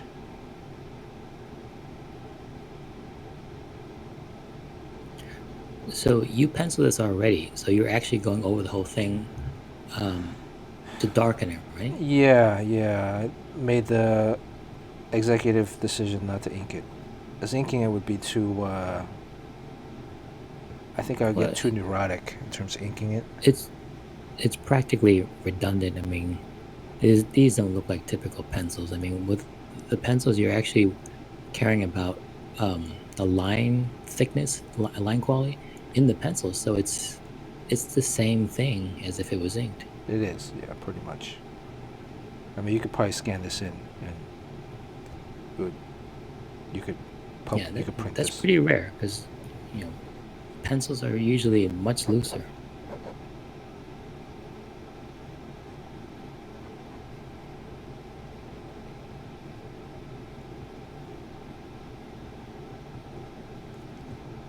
Oh yeah, that's a good way to monetize. Yoji just you can sell Could you slices. sell slices? Sell additional Yeah, slices? yeah, there you go. Yoji's thinking. Yoji Well, gets a cut. every time Make Habit has that highlighted text, that's those are super chats. So thanks a lot for the 550 super chats, Steve. Is there a way to? Um, yeah, can you buy a slice through, like, I Or don't know, anyone with bits? Amazon Prime can.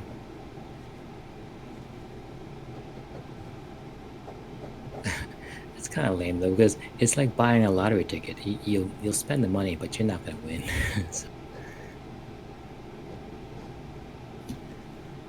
Yeah, but you know, if Steve wins this, he's never coming back. He's just yes. so you gotta, in order to have Steve on the stream. So Longwu has been inking all the stuff that you do. Yeah, Seems. long, good job. I would say, like, if you're inking it, some of the lines that I draw in pencil are just like random lines. So as an inker, I would say look at it as a piece in itself, and try to understand the what I was trying to emphasize with the strokes or with the piece itself, and then add your own flavor to it. If that makes any sense. What do you think, Sean? So he shouldn't follow every line you do. Not necessarily, right? Because it's not a because it's a very some of it is very rough. This one is actually pretty finished. This one's pretty tight, but some of it was pretty rough, like especially on the Wonder Woman or the Zealot on the shoulder pad, I think.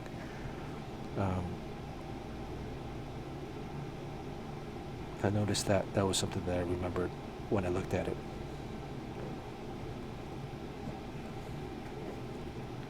Sean, are you drawing tonight too? Probably later.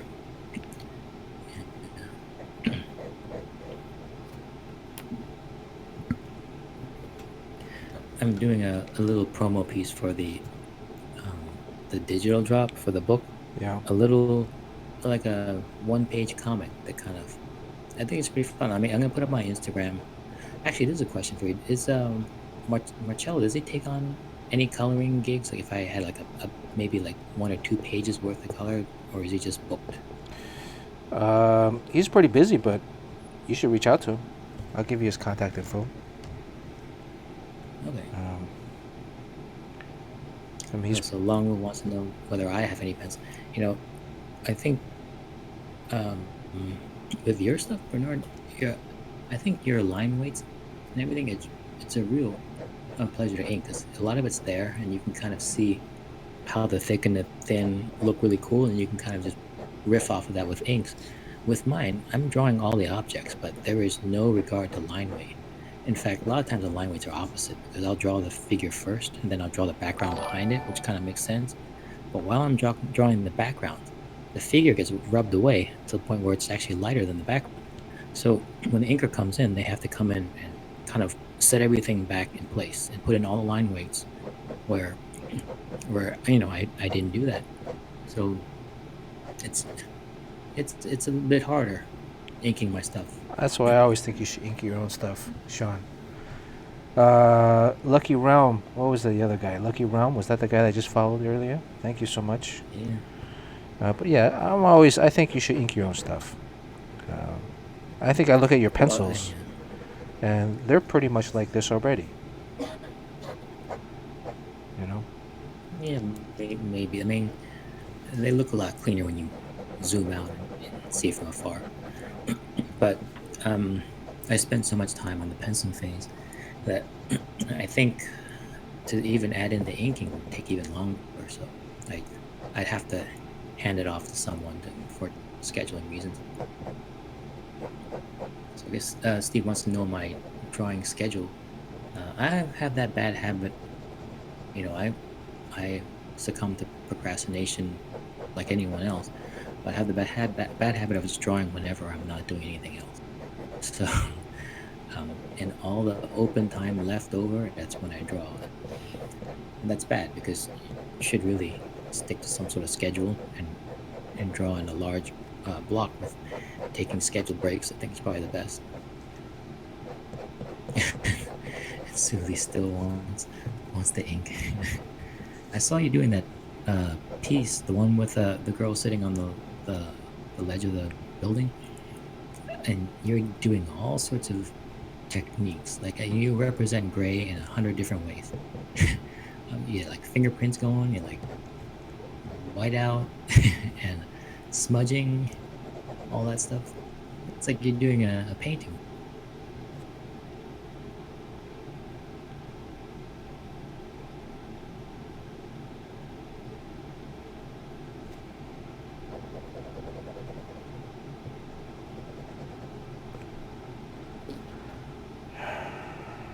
This one's being... I'm spending too much time on the sketch.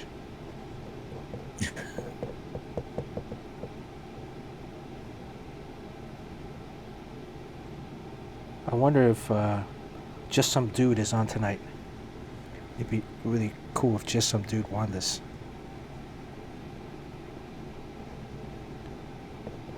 Just Some Dude. That's Steve's arch nemesis. Oh, I'm thinking about Just Some Guy. Maybe it's Just Some Guy.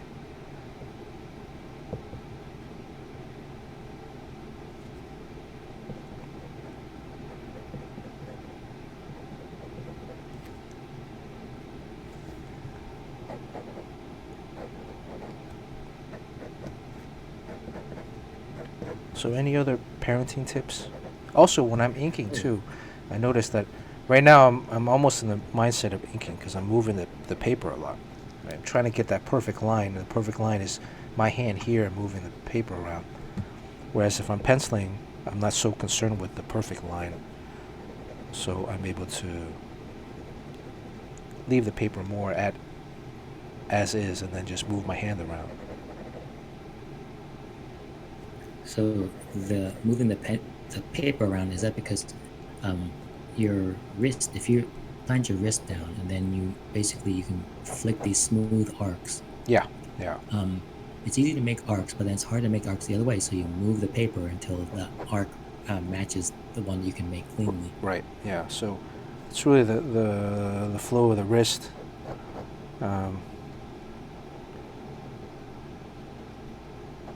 Oh, Suli's gonna ink your Bizarro on stream. Oh. When are you gonna do that? She got some work to do first.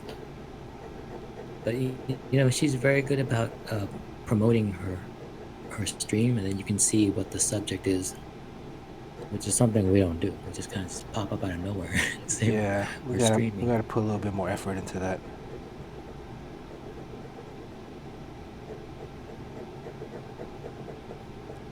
Um, Make Havoc wants to know.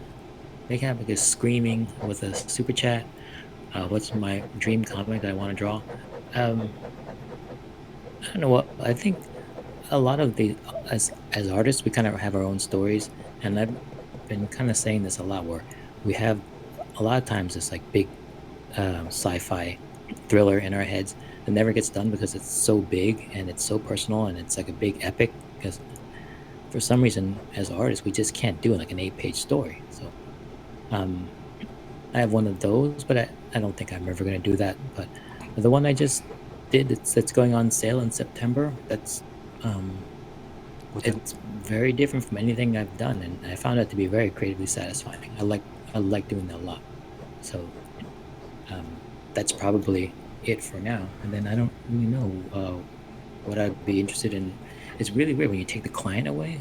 I've been doing client work for so long. So let's say when Marvel and DC go away, uh, then it's kind of up to us to deal directly with the fans and put out stuff, probably in that European album idea. I don't know how many pages that is, but once a year, like a hardcover coffee table book that we're putting out and selling directly to you guys through Kickstarter or Indiegogo. And I have no idea what that's going to be, but usually, hopefully, whatever it is, it's something I'm into for a year, because that's how long it'll take to draw. Like, nothing is worse than a lot of times we have these fleeting ideas. We're really obsessed about something for about a couple months, but that's enough time to start something and then not finish it. Yeah, Sean, you took the Robert McKee story course. How much of that went into? Um, I mean, you took it a while ago, but still, Yeah, I how took much it of that? like 20 years ago. Yeah, Well, it was good stuff. I mean, a lot of that stuff is dated these days. I don't know if he does that class anymore. he still does. I, It's I good. signed up for his newsletter.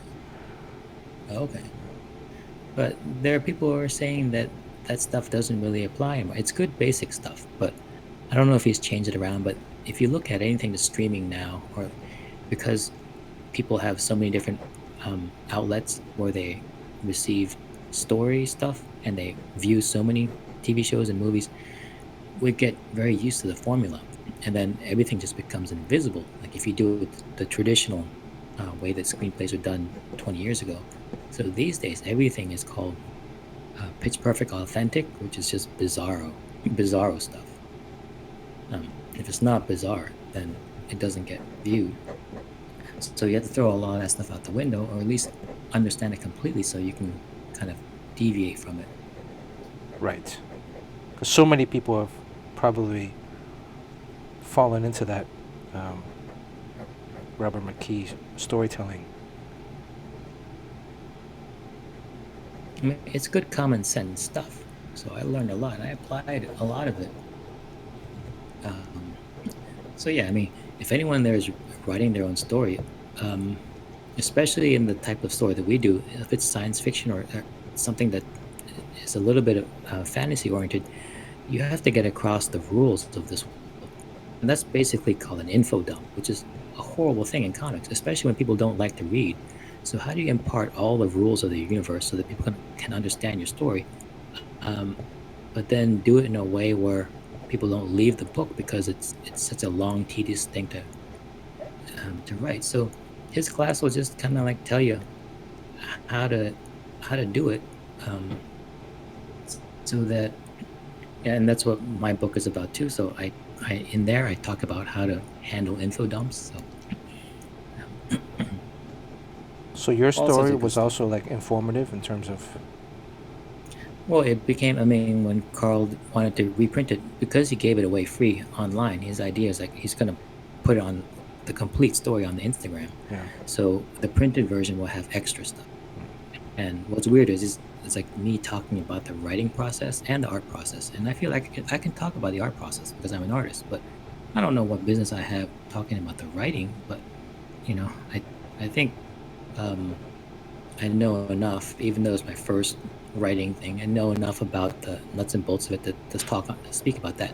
So he's kind of aiming this book at a lot of those people who have these thinly veiled Netflix pitches that are comic books, and they should know that if your comic doesn't do well, then it doesn't go on to the next phase of being a Netflix pitch. So Yeah, I just get, that's what I he's get a lot of pushing. emails from people randomly sending me stuff. I just got one yesterday again from some guy. I was gonna remind me after we chat offline, because I'm curious, like how many of these people you get, like, hey, I'm writing this screenplay, looking for a comic book artist. Yeah, I mean, I think people can kind of smell when your comic is a Netflix pitch, and I think it's just bad. And I don't think they're also chasing something that I think they think they're going to become rich off of it, but it's still so rare that these get picked up. And when they do, like how many times, like how many things have to fall into place before that to happen? Right. I mean, now it's more likely to happen more than ever because Netflix seems to be buying up everything. But still, even with those odds, it's still not that great. And then someone might, like, you might show it to a studio and say, well, okay, we're really interested in this, and they'll buy it. But a lot of times they're buying it just to shelf it because they have a project that's coming by that they might do in 2 years that this could compete with. So they're buying it so that you won't do it. That does And so happen. that's your creative process, Like there's your one thing about comics is like Bernard and I can draw comics, and we can write comics because hell, it's just writing, right? Come on. um, and so that means that if we have an idea and we want to tell a story, we just do it. We don't have to sell it to some executive or get a studio behind it or build get all the funding for it. You just do it and it will happen 100%. No one's going to stop you. And it's also it's our complete vision. Like there's not redrafts from other people, and it goes with different directors and different actors come in and go whatever. And these projects come out like 10 years later, if even if they come out at all. um, like I know Greg Pak, he also makes films, but he does comics too, and he prefers comics because his comics actually come out and the stories are actually told. I think Greg Pak made one film. Robot. What's it? Robot Stories. I think that was it. Has he done more? He's done a lot of smaller ones, but yeah. And then also you don't get the huge payday you think you get, and I think for someone that might be like, if we're veterans of this industry and we have a little bit of a name, did some time at Marvel and DC, you get enough. Like if you do a Kickstarter and if your story's good and if you do the artwork great and because you're passionate about it, so this is your baby and you do a good job, you do a Kickstarter, the amount that you get in the end is probably more than you would get for an option, you know, um, for a movie.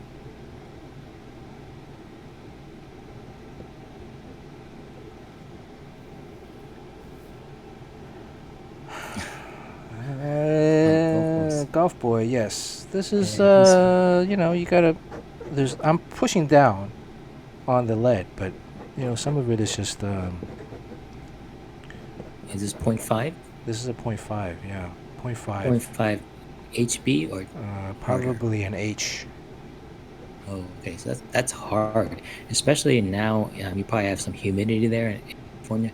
Drawing with an H lead at a 0.5, I think it would tire out my old fingers. Because the 2H is only the two. I usually draw with 2H, but that's on the O3. Oh, 3. Yeah, O3 is a 2H. God, I think Jim Chung draws with an O3. I think so. I don't remember. That's why it takes so long. It takes forever to cover that page with that tiny needle he's drawing with. But the page, it's coming through. I think the forearm's a little small. Just make it Yeah, bigger. when people talk a lot about like drawing tools and pencils and stuff. I did, I think 2 out of 3 years of Iron Man. The pencil that I was using, if you looked at the pencil, you can barely make out the message that says on it. It says "Your message here," and my father used to be was a doctor, and they would send him these promotional materials so they can advertise his business. And so this pencil just came in the mail. I opened it up and it was a box, and it was this purple pencil. It was like a mechanical pencil, 0.5, and it says "Your message here." I was like, "Oh, free pencil." So I just filled up with lead and started drawing Iron Man. Oh, And wow. then I think 2.5 years later, I lost the pencil at San Diego Comic-Con, but that pencil was just a free junk pencil that came in the mail. So there's no magic in the equipment. Yeah, you just got to find one that you feel comfortable with. Wow, you used like a promo pencil that, cost somebody like 50 cents. Yeah, and the paper comes from Marvel, so like to get this business going, you don't really need anything. It was free. I have to buy the lead though. I did go through the lead, and I have to go to the art store. I think we went to Pearl Paint back then, or the FIT You got to art go to store. Janoff's now. Yeah, Janoff Chen off, yeah, Stationery. Jerry's place. Yeah. Come on, Janoff's is the Maybe sponsor of this stream.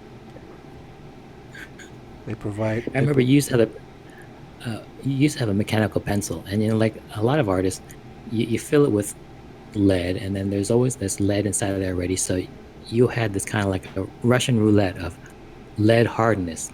Like you never know when you run out of lead. You click it forward, you might end up with a 2H, I still have or it that. might be like I still have that. Yeah, I still do that. Because sometimes if I'm at a it's show, I'll put in so a softer lead, but then I don't run through all of it, and then I'm at home drawing, and it's like, oh shit, this is like, it's not 2H. I'm like pushing really hard, and it's like, uh, it's so unprofessional. But whatever works. It's, well, now drawing you can digitally, you don't get that problem, but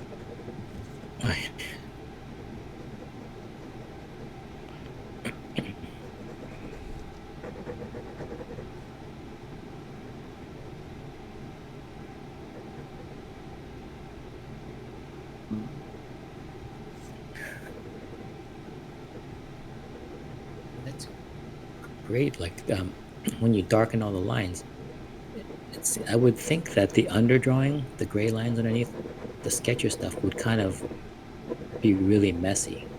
Like you would want to erase it, but for some reason, it, I don't notice that there was any underdrawing.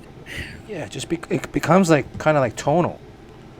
I think almost at some point, the more pencil line work you put down, um, I don't know, the cooler it looks.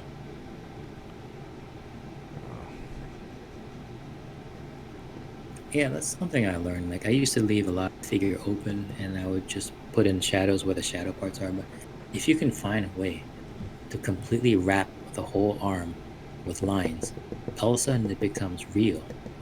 You end up like with a Dave Finch look, or like even like Jim Chung. You end up putting more lines in there. And so like I noticed when I'm drawing hair, there's an area where there's highlight, so you don't draw there, so you only draw hair in the shadow part. But that part highlight part looks like a bald spot, so you kind of have to just fill the whole area with as many lines as possible.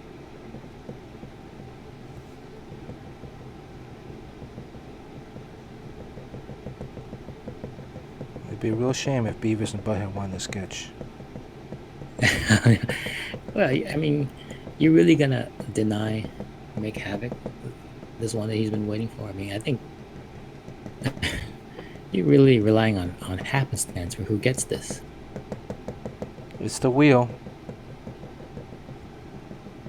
Are you a wheel watcher? Yeah, this could get crapped on too, so it's kind of scary.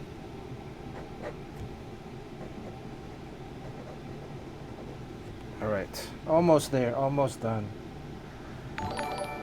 Almost done. What just happened? Hachu! Thank you for following, Hachu.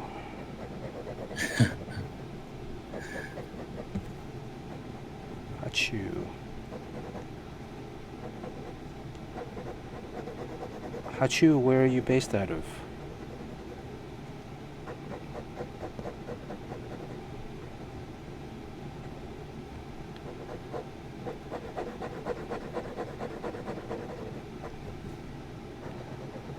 What do you think, Sean? I think we're pretty much done here. Yeah. Right? Your I might vein wanna- game is strong. I might want to. Thank you. I might want to do like some kind of like a shadow on the. You know who does really good veins is Linnell, right? Oh yeah. Um, I think conventional wisdom is when you draw a vein, it's like a bump in the skin. You find out which side the light is on, and then you shade the opposite side. So you end up having this tube that has shading on one side only. With Linnell, when he does the vein, I found out the secret, like why it looks so cool with him. He shades both sides of the vein. Yeah. All right, I gotta shade both sides of the vein then. Well, and he does it not with like with a gray tone, but you know how he has that hatching Yeah. obsessive hatching style Right.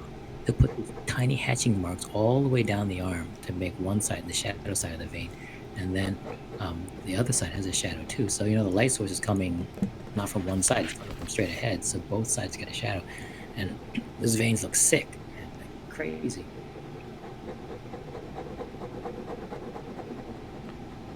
Linnell's too talented. Yeah, crazy talent. Yeah, and you know we were talking the other day about like unions in comics, in the art side of comics, and how it would keep jobs from going overseas. I think that would be a horrible thing because all of my favorite artists. I mean, I love Pepe Larraz. Um, who was it? Like Jorge Jimenez and Linnell Yu. My favorite of all is well, I love Travis Sherritt. He's Canadian, and then um, Olivier. and Olivier, yeah, it's in Portugal. So I can't imagine this business without those guys.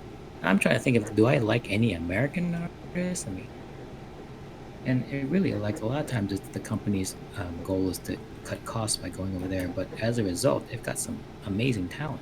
Well, what about like film? In the movie industry, I mean, you have international actors and directors, right? And they all have to join SAG or Directors Guild of America or Writers Guild of America to work on these major feature films. So I think there can be a model where it doesn't exclude international artists.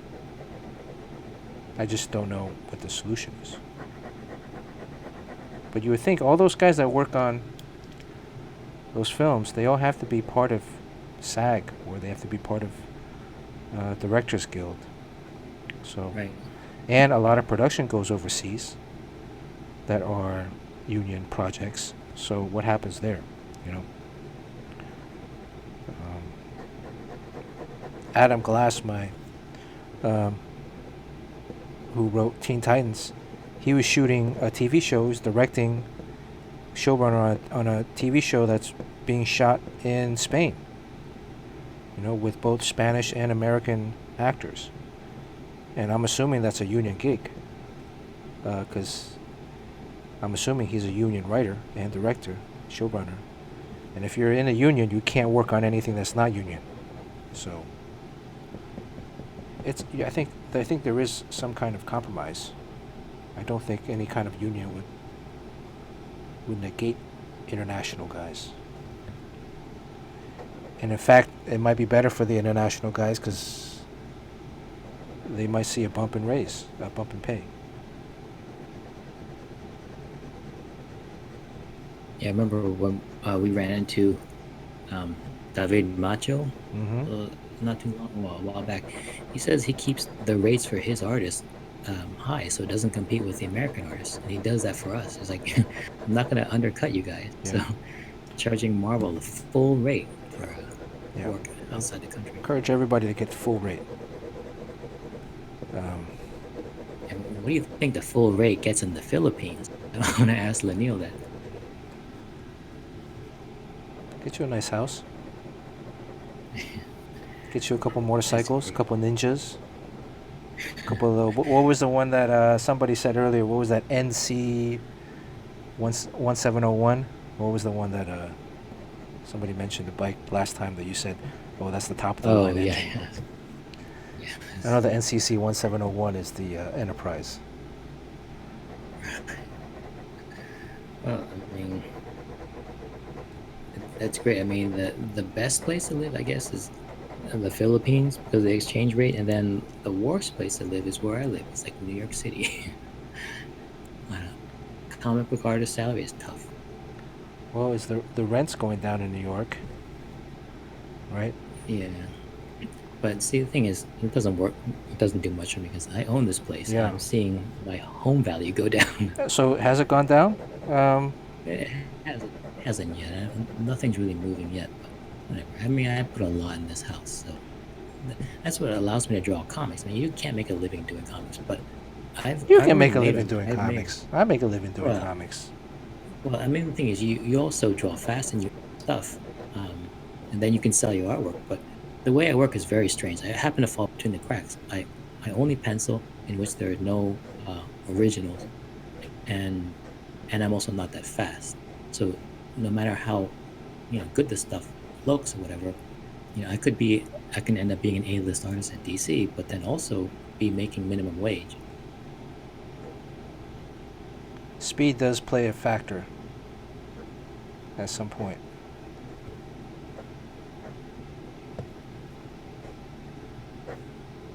All right.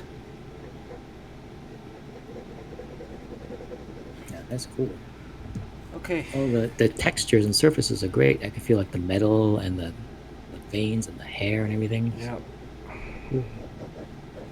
All right, I think we're pretty much done here. Let me whip out the eraser. This is the part. So you're really gonna put this on the wheel? I mean, I guess it's on the wheel. And Sue Lee's gonna win so this. Make Habit's gonna have to buy it from the person that wins. I'll tell you this: I'm never drawing profit again. So this is my last profit ever. Yeah, it has a nice silhouette too. I mean, it's very self-contained.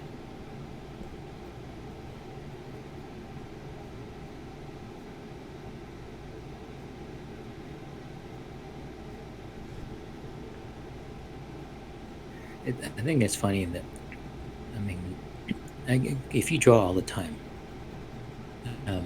it can be a chore to do.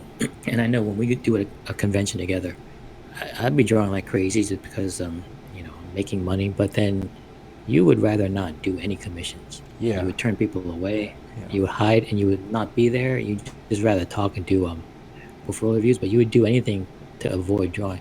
But on stream, you can draw like a beast. Like you're cranking out stuff all the time. Yeah, I'd rather not do at a convention. Yeah, conventions. And not just in conventions, drawing in general, if you do it all the time, can be just like pulling teeth. But then I guess on stream it's a little bit different. Yeah, but Sean, I go to conventions to hang out with you. Yeah, well, you hang out with me. I spend a lot of time drawing. Or whoever else we're with. Tommy Lee. John Paul, Jim Chung. I'm not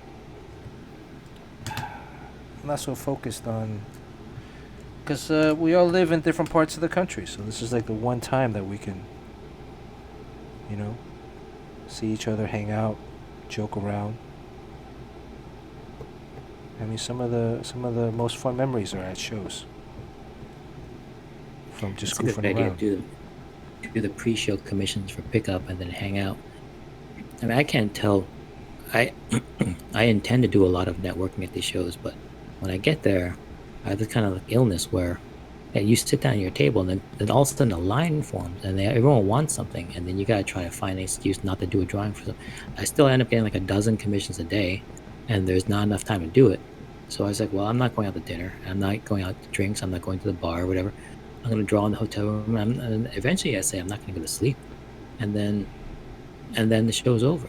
Yeah. So terrible. But I'm in that bad habit.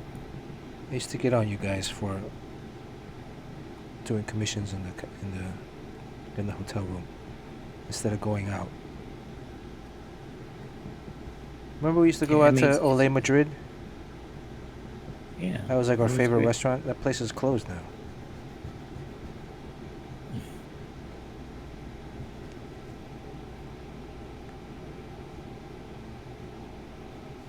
Let's see, almost done. I think I've been saying almost done for the last half hour.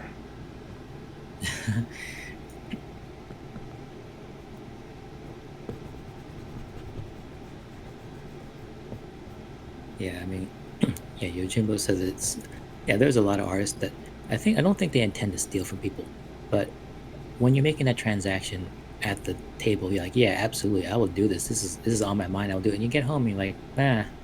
And then the more days go by, just thinking about the drawing kind of puts a dark cloud over the whole thing. You just never do it.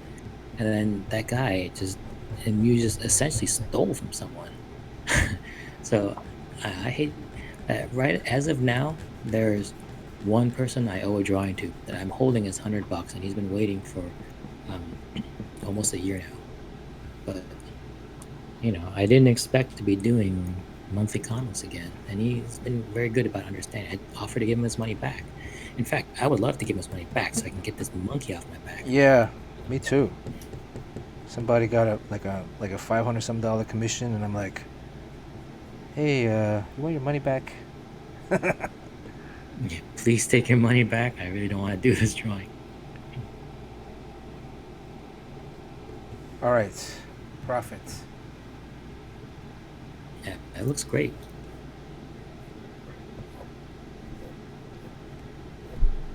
Battle damage, a little battle damage. So you did end up putting some sort of glove thing on him. Yeah, yeah. So he's a warrior, soldier. He needs, like, stuff on his fist. But he believes that the good Lord is protecting him. Is Prophet like a religious character? Yeah, he is. Really?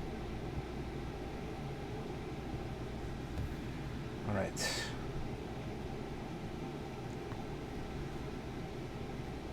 Oh, that's a winner.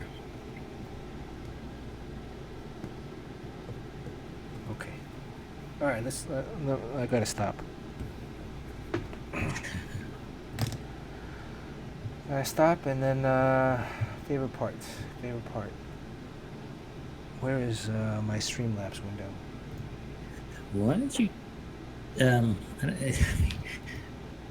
offer to who like you can do the wheel thing and someone will get a fantastic drawing for free and then be just random. Or why don't you just say like if anyone wants it to To give you buy it? $100. So yeah. $100. Well, we did that on the Japan stream. Oh, Right. okay. We'll see. Because I mean, this way, I mean, the thing is, you're giving it away, so you kind of lose out on all that work. But then the person who gets it, I mean, there's someone who really wants it, doesn't get a chance to get it. So I think there could be a chance someone's glad to pay $100 for it. $100. I charged like Steve 500.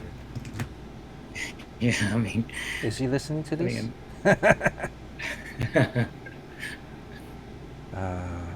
Okay. All right. This is well. Has anybody figured out the only time I've drawn a published profit in a comic book? Right, it's $4.99.99. But then Steve lives in California, so I have to charge him tax and delivery fee and a stream fee, handling fee, a coronavirus cleanup fee. What else? So add all that up. No, you guys are close, but I think Long is close. Long is probably the closest. There was a special me see if I can pull that up.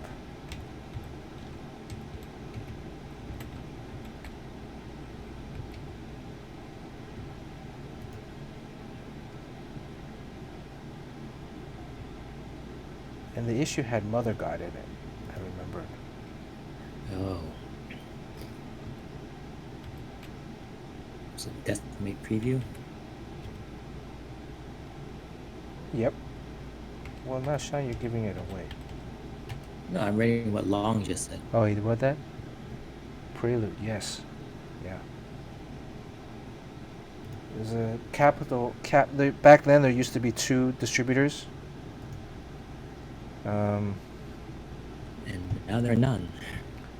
Well, now there's like 2. There's Diamond. It was Diamond and Capital. And was Capital absorbed by Diamond? Or There's Heroes World too, isn't it? and those, yeah, so Heroes, yeah. So that was let me see. Can I save this?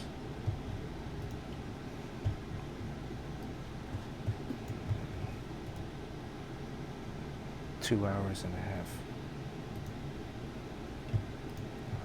Yeah, that is really fast for this to come together like that. I think I could draw it faster if I wasn't talking. Yeah, I'm sure. Let me see. Let me add this. Let me add a image.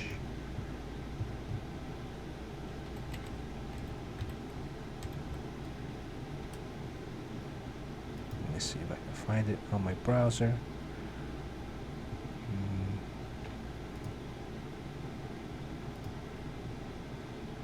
How do you guys like this Street Fighter overlay? What else can I add to this? I think I look badass. If you guys know how to animate, if I can get a animated GIF, so the figures are like moving up and down in stasis. Well, you're kind of animated. I mean, when you move your head around, pretty good. Cool. Well, me, but we got to get your face on here too, Sean. That would be so funny if you get a green screen and a green shirt, and then we just have 2 floating heads. I mean, your face is a little pixelated too. So this was the Deathmate Capital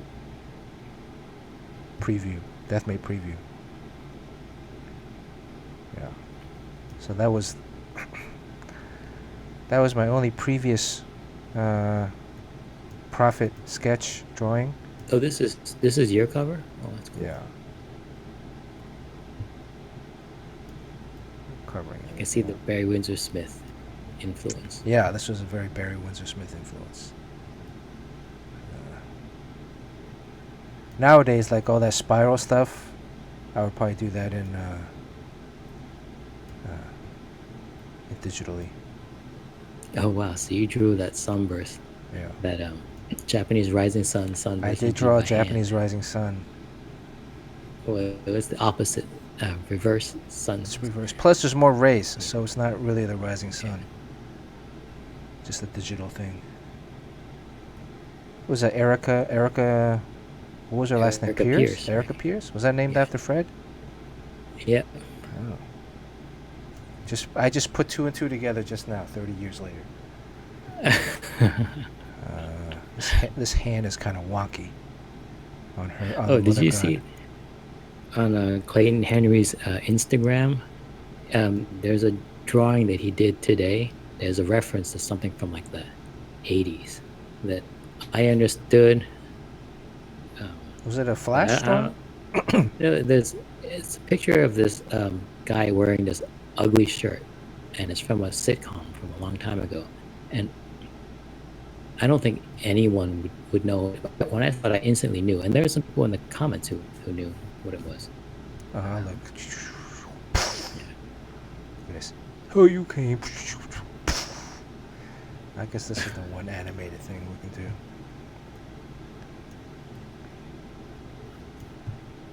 It kind of works out. All right. That's pretty good. It looks like you're pushing the drawing. Yeah. Yeah, that's a great layout. But yeah, I think a good one. That idea of making us the Funko Pops. Funko Pops, yeah, on the shelf, like a comic book Yeah, shelf. with a sketch cover window for the drawing. There's a whole bunch. It's just a matter of time. Like this thing, because I created every item from scratch. I didn't. Um, well, like the Ken figures, these guys, I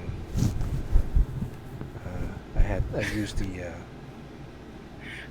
Your head is like your bobblehead's like kind of freaking me out. I used the actual ones, but then I drew over it and changed it up a little bit, and then changed the colors. But I also, changed up the figures a little bit. It's a satire. All right, let's get this over with. Okay, roll call time. Oh God. Yoji's here. This is the Luke. part where I go and make myself some coffee. Sean Beavis Butthead. Crispy is here. Jay Dang. I think I saw Jay Dang earlier. Wei. Crispy. Kevin. Is Kevin here?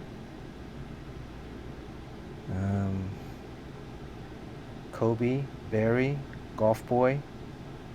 C. Jing. Long. So anybody new to the stream that's been watching today, if you've been watching a good portion of the stream, you're eligible to win this sketch.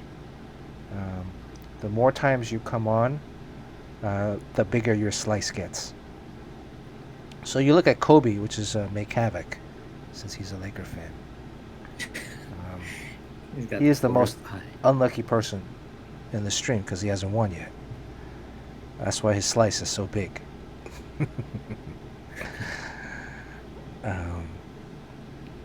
So you're gonna make it especially sad for him today when he doesn't win. Yes. So I'm rooting for everyone else, right? So if you can, just type something on the in the comment, Frogman, like Frogman. I remember seeing you earlier, so I'm gonna add Frogman on here. Frogman gets a slice.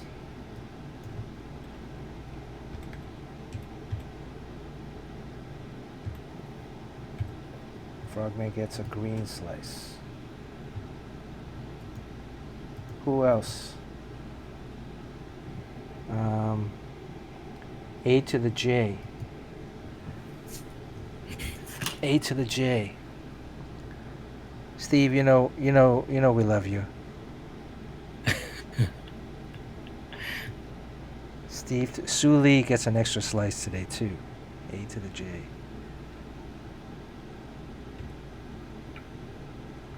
A to the J, have you been on the stream for a while, or did you just sign on?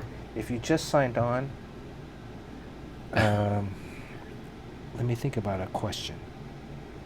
What antiquated device did Bernard draw before he drew the prophet?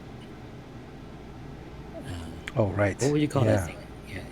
I mean, I guess what would we were talking about. It's the same thing as a physical part of your body. The describer for a part of your body, a physique.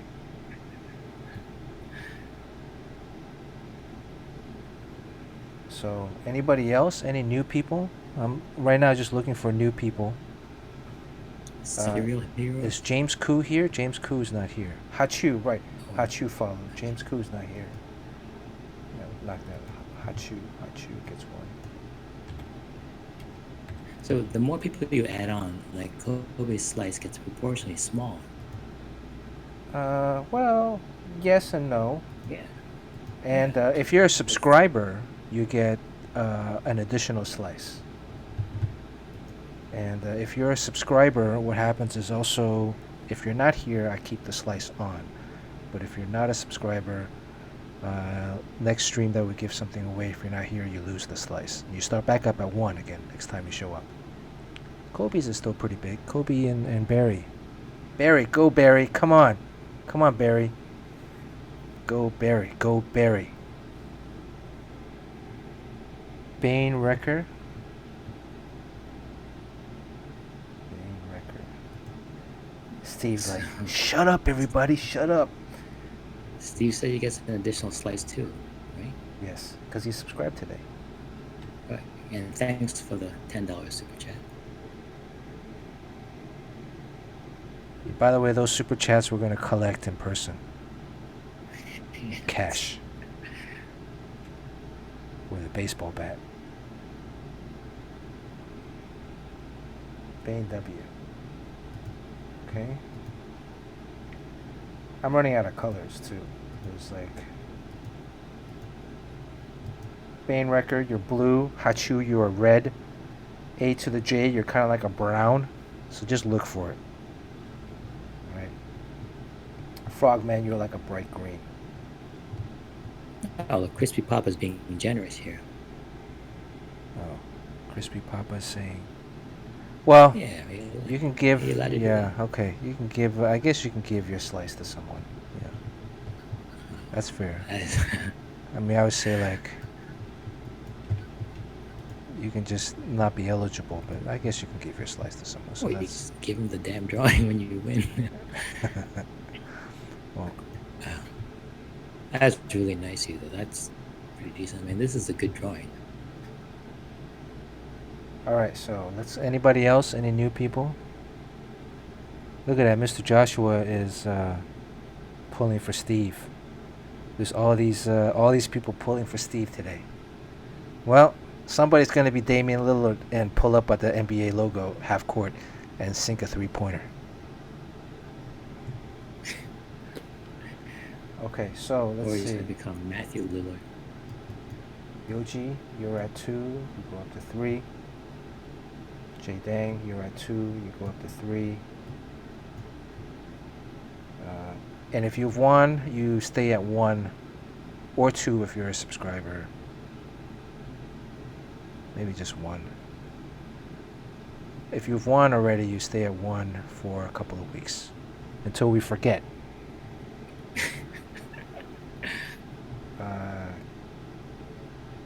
Is Kevin here? Is Kevin here? Sean, do you remember seeing Kevin? No. No, Kevin's gone. Kevin had 4 slices. That was one of... See that big red slice underneath Kobe? That was one of Steve's main competitors. Look at that. Now it's just Steve and Barry, really. Anybody want to give Barry an extra slice? And C. Jing. C. Jing has a good shot. So Kobe, you get 2 more slices. You're at 7. You're up to 9. Barry, 5. You go up to 6. Actually, you Kobe get 10 because Crispy Papa. Well, I just say, look, I just give you 9, and if Crispy Papa wins, then you get it because he'll give it to you. Disqualify himself. But based on your rule today, you have to send it to Crispy Papa, and then Crispy Papa has to send it. Right. The new rule is like if you guys want to trade after I send out all the stuff, That's ridiculous. I'm gonna mail it to you, and then you guys mail it to whoever else. So, because keeping track of who wants what, you get what you get. So,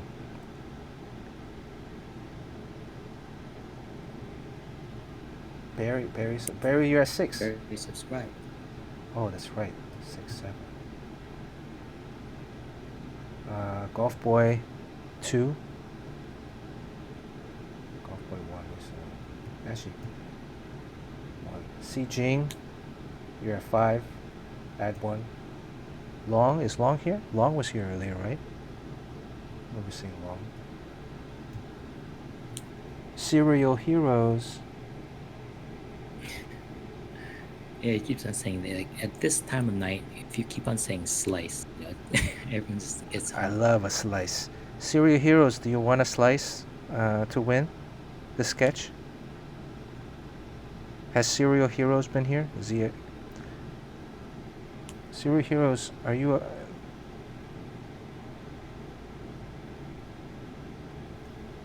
This is tough. I mean, You got a Long. Too woke. Is Too woke here? Too woke. There he is. Too woke. He just typed something. Too woke wants something recently. Sue Lee, you want something recently. You're back down to 1. Wilson Thai. Is Wilson Thai here? Wilson Thai? No, he's not here. Wilson Thai's not here. I gotta take down Wilson's slice. Steve's chances just got a little bit better. So the thing is, you have to rely on your own memory, and your memory could be faulty. It is. It is. It's very faulty. Jay So you're Geronimo. encouraging everyone to speak up. Geronimo's not here. God, I hate this wheel. Frogman. There's Okay. gotta be a more equitable way. I think we're good. I think this is looking like.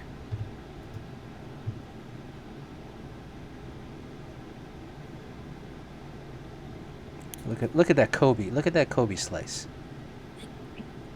That's a pretty big Kobe slice.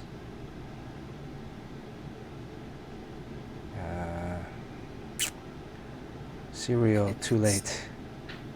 It's still Russian roulette odds. Once I move to the number of slice, how big your slice gets, I gotta close the slices. So, but next time, cereal. Next stream will probably be Thursday. You have 10. You have 9 slices, but you have 10. The 10th one is Crispies.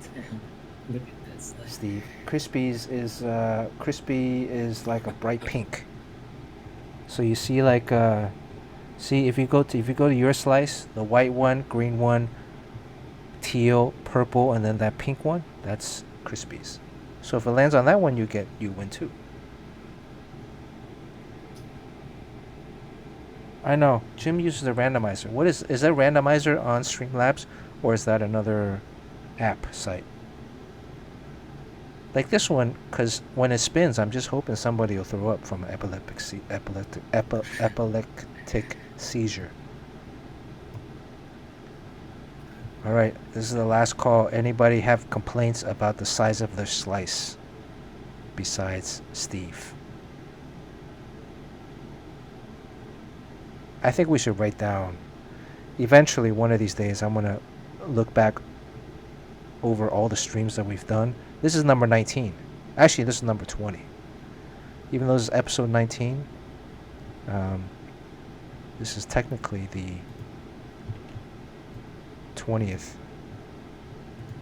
Because I did a 0. I did a 0 episode. Like a true comic book fan, I did a 0 episode. What is the purpose of a practice spin? Well, so the practice spin, the theory is that you get rid of the, if you don't win, sometimes you might win the second one. Like the practice one, right now Steve has the biggest chance of winning. But, as we know, sometimes the person with the biggest slice doesn't win in this wheel. So it gives him a better shot if we get rid of that one. Anybody else? All right. Who's in for a practice spin? It's either the first 3 yes or first 3 no's. It's pointless. How about you spin until Kobe wins? I just tormenting Steve so much on this. All right, that's 1, 2, that's 3, 4 practice. Okay, 5 no's. All right, very good. Okay, look at that. All right, okay. So no practice spin. This is it. And you see how like right now it's on Kobe? Very most likely it will not land on that same spot. So that's why, Steve, if you really want to think about it, right now it's on you. Right? How is it going to land right back? It's never going to land on the same spot. Am I making any sense here, Sean? No, that's not how it works. Okay. All right. See, Crispy had like a huge slice, and he didn't win for the longest time. I think Yoji might get some more slices. I don't think Yoji's actually won a piece of artwork yet.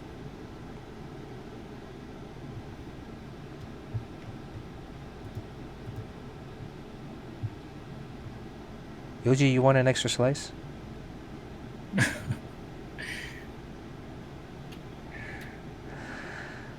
Steve's like... Jeez. Alright, okay. Randomizer. Yeah, maybe I'll use a randomizer next. There's also another app with a wheel. Okay. This is better. I reset the wheel. I didn't spin, I just reset it. Right? Oh, you want Sean's Faye Valentine? Alright, okay. Oh. So then you gotta go back down to That's 1. right.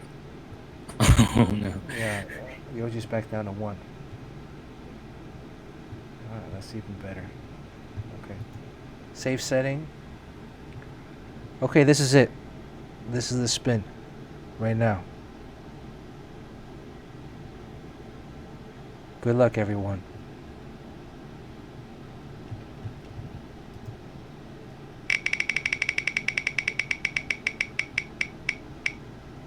Oh!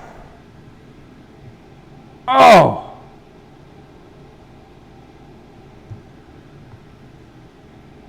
Oh! Is that a What is tie? Is that a tie? I can't even see. it? Oh, that was a great practice spin. That's why I asked about the practice spin. I think it's in the white. It looks like it's in the white slice. What do you guys think? This is like a first timer. Is that Su Lee? This is someone that's already won before. I think it's in the white. Gosh, can you even see this? I can't read it. Su Lee. I think that says Su Lee. Oh, no way. I think that says Su Lee. Wow. That's something. I think it says Su Lee. Look at it. Let me look at this. The white slices, it's either crispy or Su Lee. The two people with white slices. And the CRISPY. Same number of letters. But that third letter there looks like two O's. Yeah, that's Su Lee. See, that's crispy right there. That's an I. The question is, what does Su Lee do with this? Su Lee, do you want to spin again? Yeah, come on. Hey, get what you get. Don't get upset. Right? That's right. You get what you get. You get what you get. Get what you get. We gotta stick with the rules. This will save you some postage, right? Oh yeah, that's true. Yes. Get what you And get. then, Yeah. Try to resize this. Get what you get. Oh, Su Lee can't go any lower than 1. she won with that tiny, tiny slivers. It's so tiny you can't even read her name. Right. Yeah, I can't even read. She only had one. She only had one slice. Like one. She was set at 1.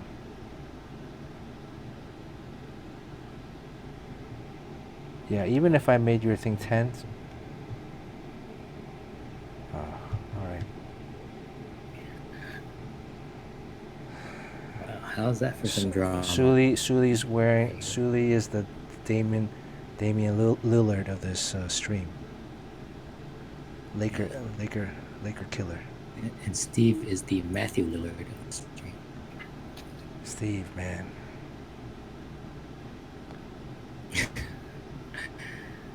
Rules are rules. You know we love you though, right? Yeah. You know what? I'm just gonna spin it just one more time. Su Lee's won this, but I'm gonna spin it. So had we done a practice spin, this would be the real spin. He's just like spinning the wheel. See, still Steve would not have won, right? Jay Dang would have won. Jay Dang. And Barry would have been the third one. Steve, the wheel does not want you to win. Look at how big the Kobe slice is. Oh, there. It would have taken five spins. Yeah, it's basically Russian roulette type of odds. Yeah. All right, well. Thank you, everybody. Thank you for everybody for joining us. We will see you Thursday. Let's try to do Thursday afternoon, Sean. Can you do Thursday afternoon? I don't know about afternoon, but I can try. It's just Well, a crazy afternoon would time. be like, like let's say like 5 o'clock your time, or 4 o'clock Yeah, your time. well, Or you want to do a late night during the week and then on the weekend do an early day. just for me personally, late night works for me best. Just because I gotta do a lot of kid stuff around 5 or 6 o'clock here. Okay. All right. Why don't you just have your kids count some change? Like, give them a jar of change and have them count it.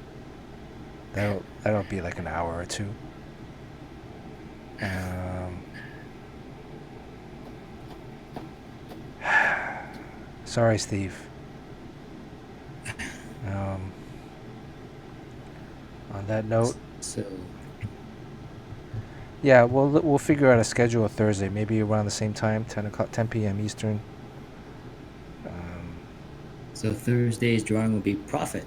7. Oh, I got something at 7:30. I got an HOA meeting. Maybe I'll draw profit again. Yes. But Kobe goes down to 1+. Well, let me spin it again so that when it resets. Oh, come on. We got everyone's gotta get this right. Okay, horse profit. I'll draw horse profit next time. Okay. And then Sue's gonna win that. Sue's one lucky person. She got like the smallest slice and she still won. That gives hope to everybody too. New first timers. Okay. All right. Thank you, everyone. Okay. See you next time.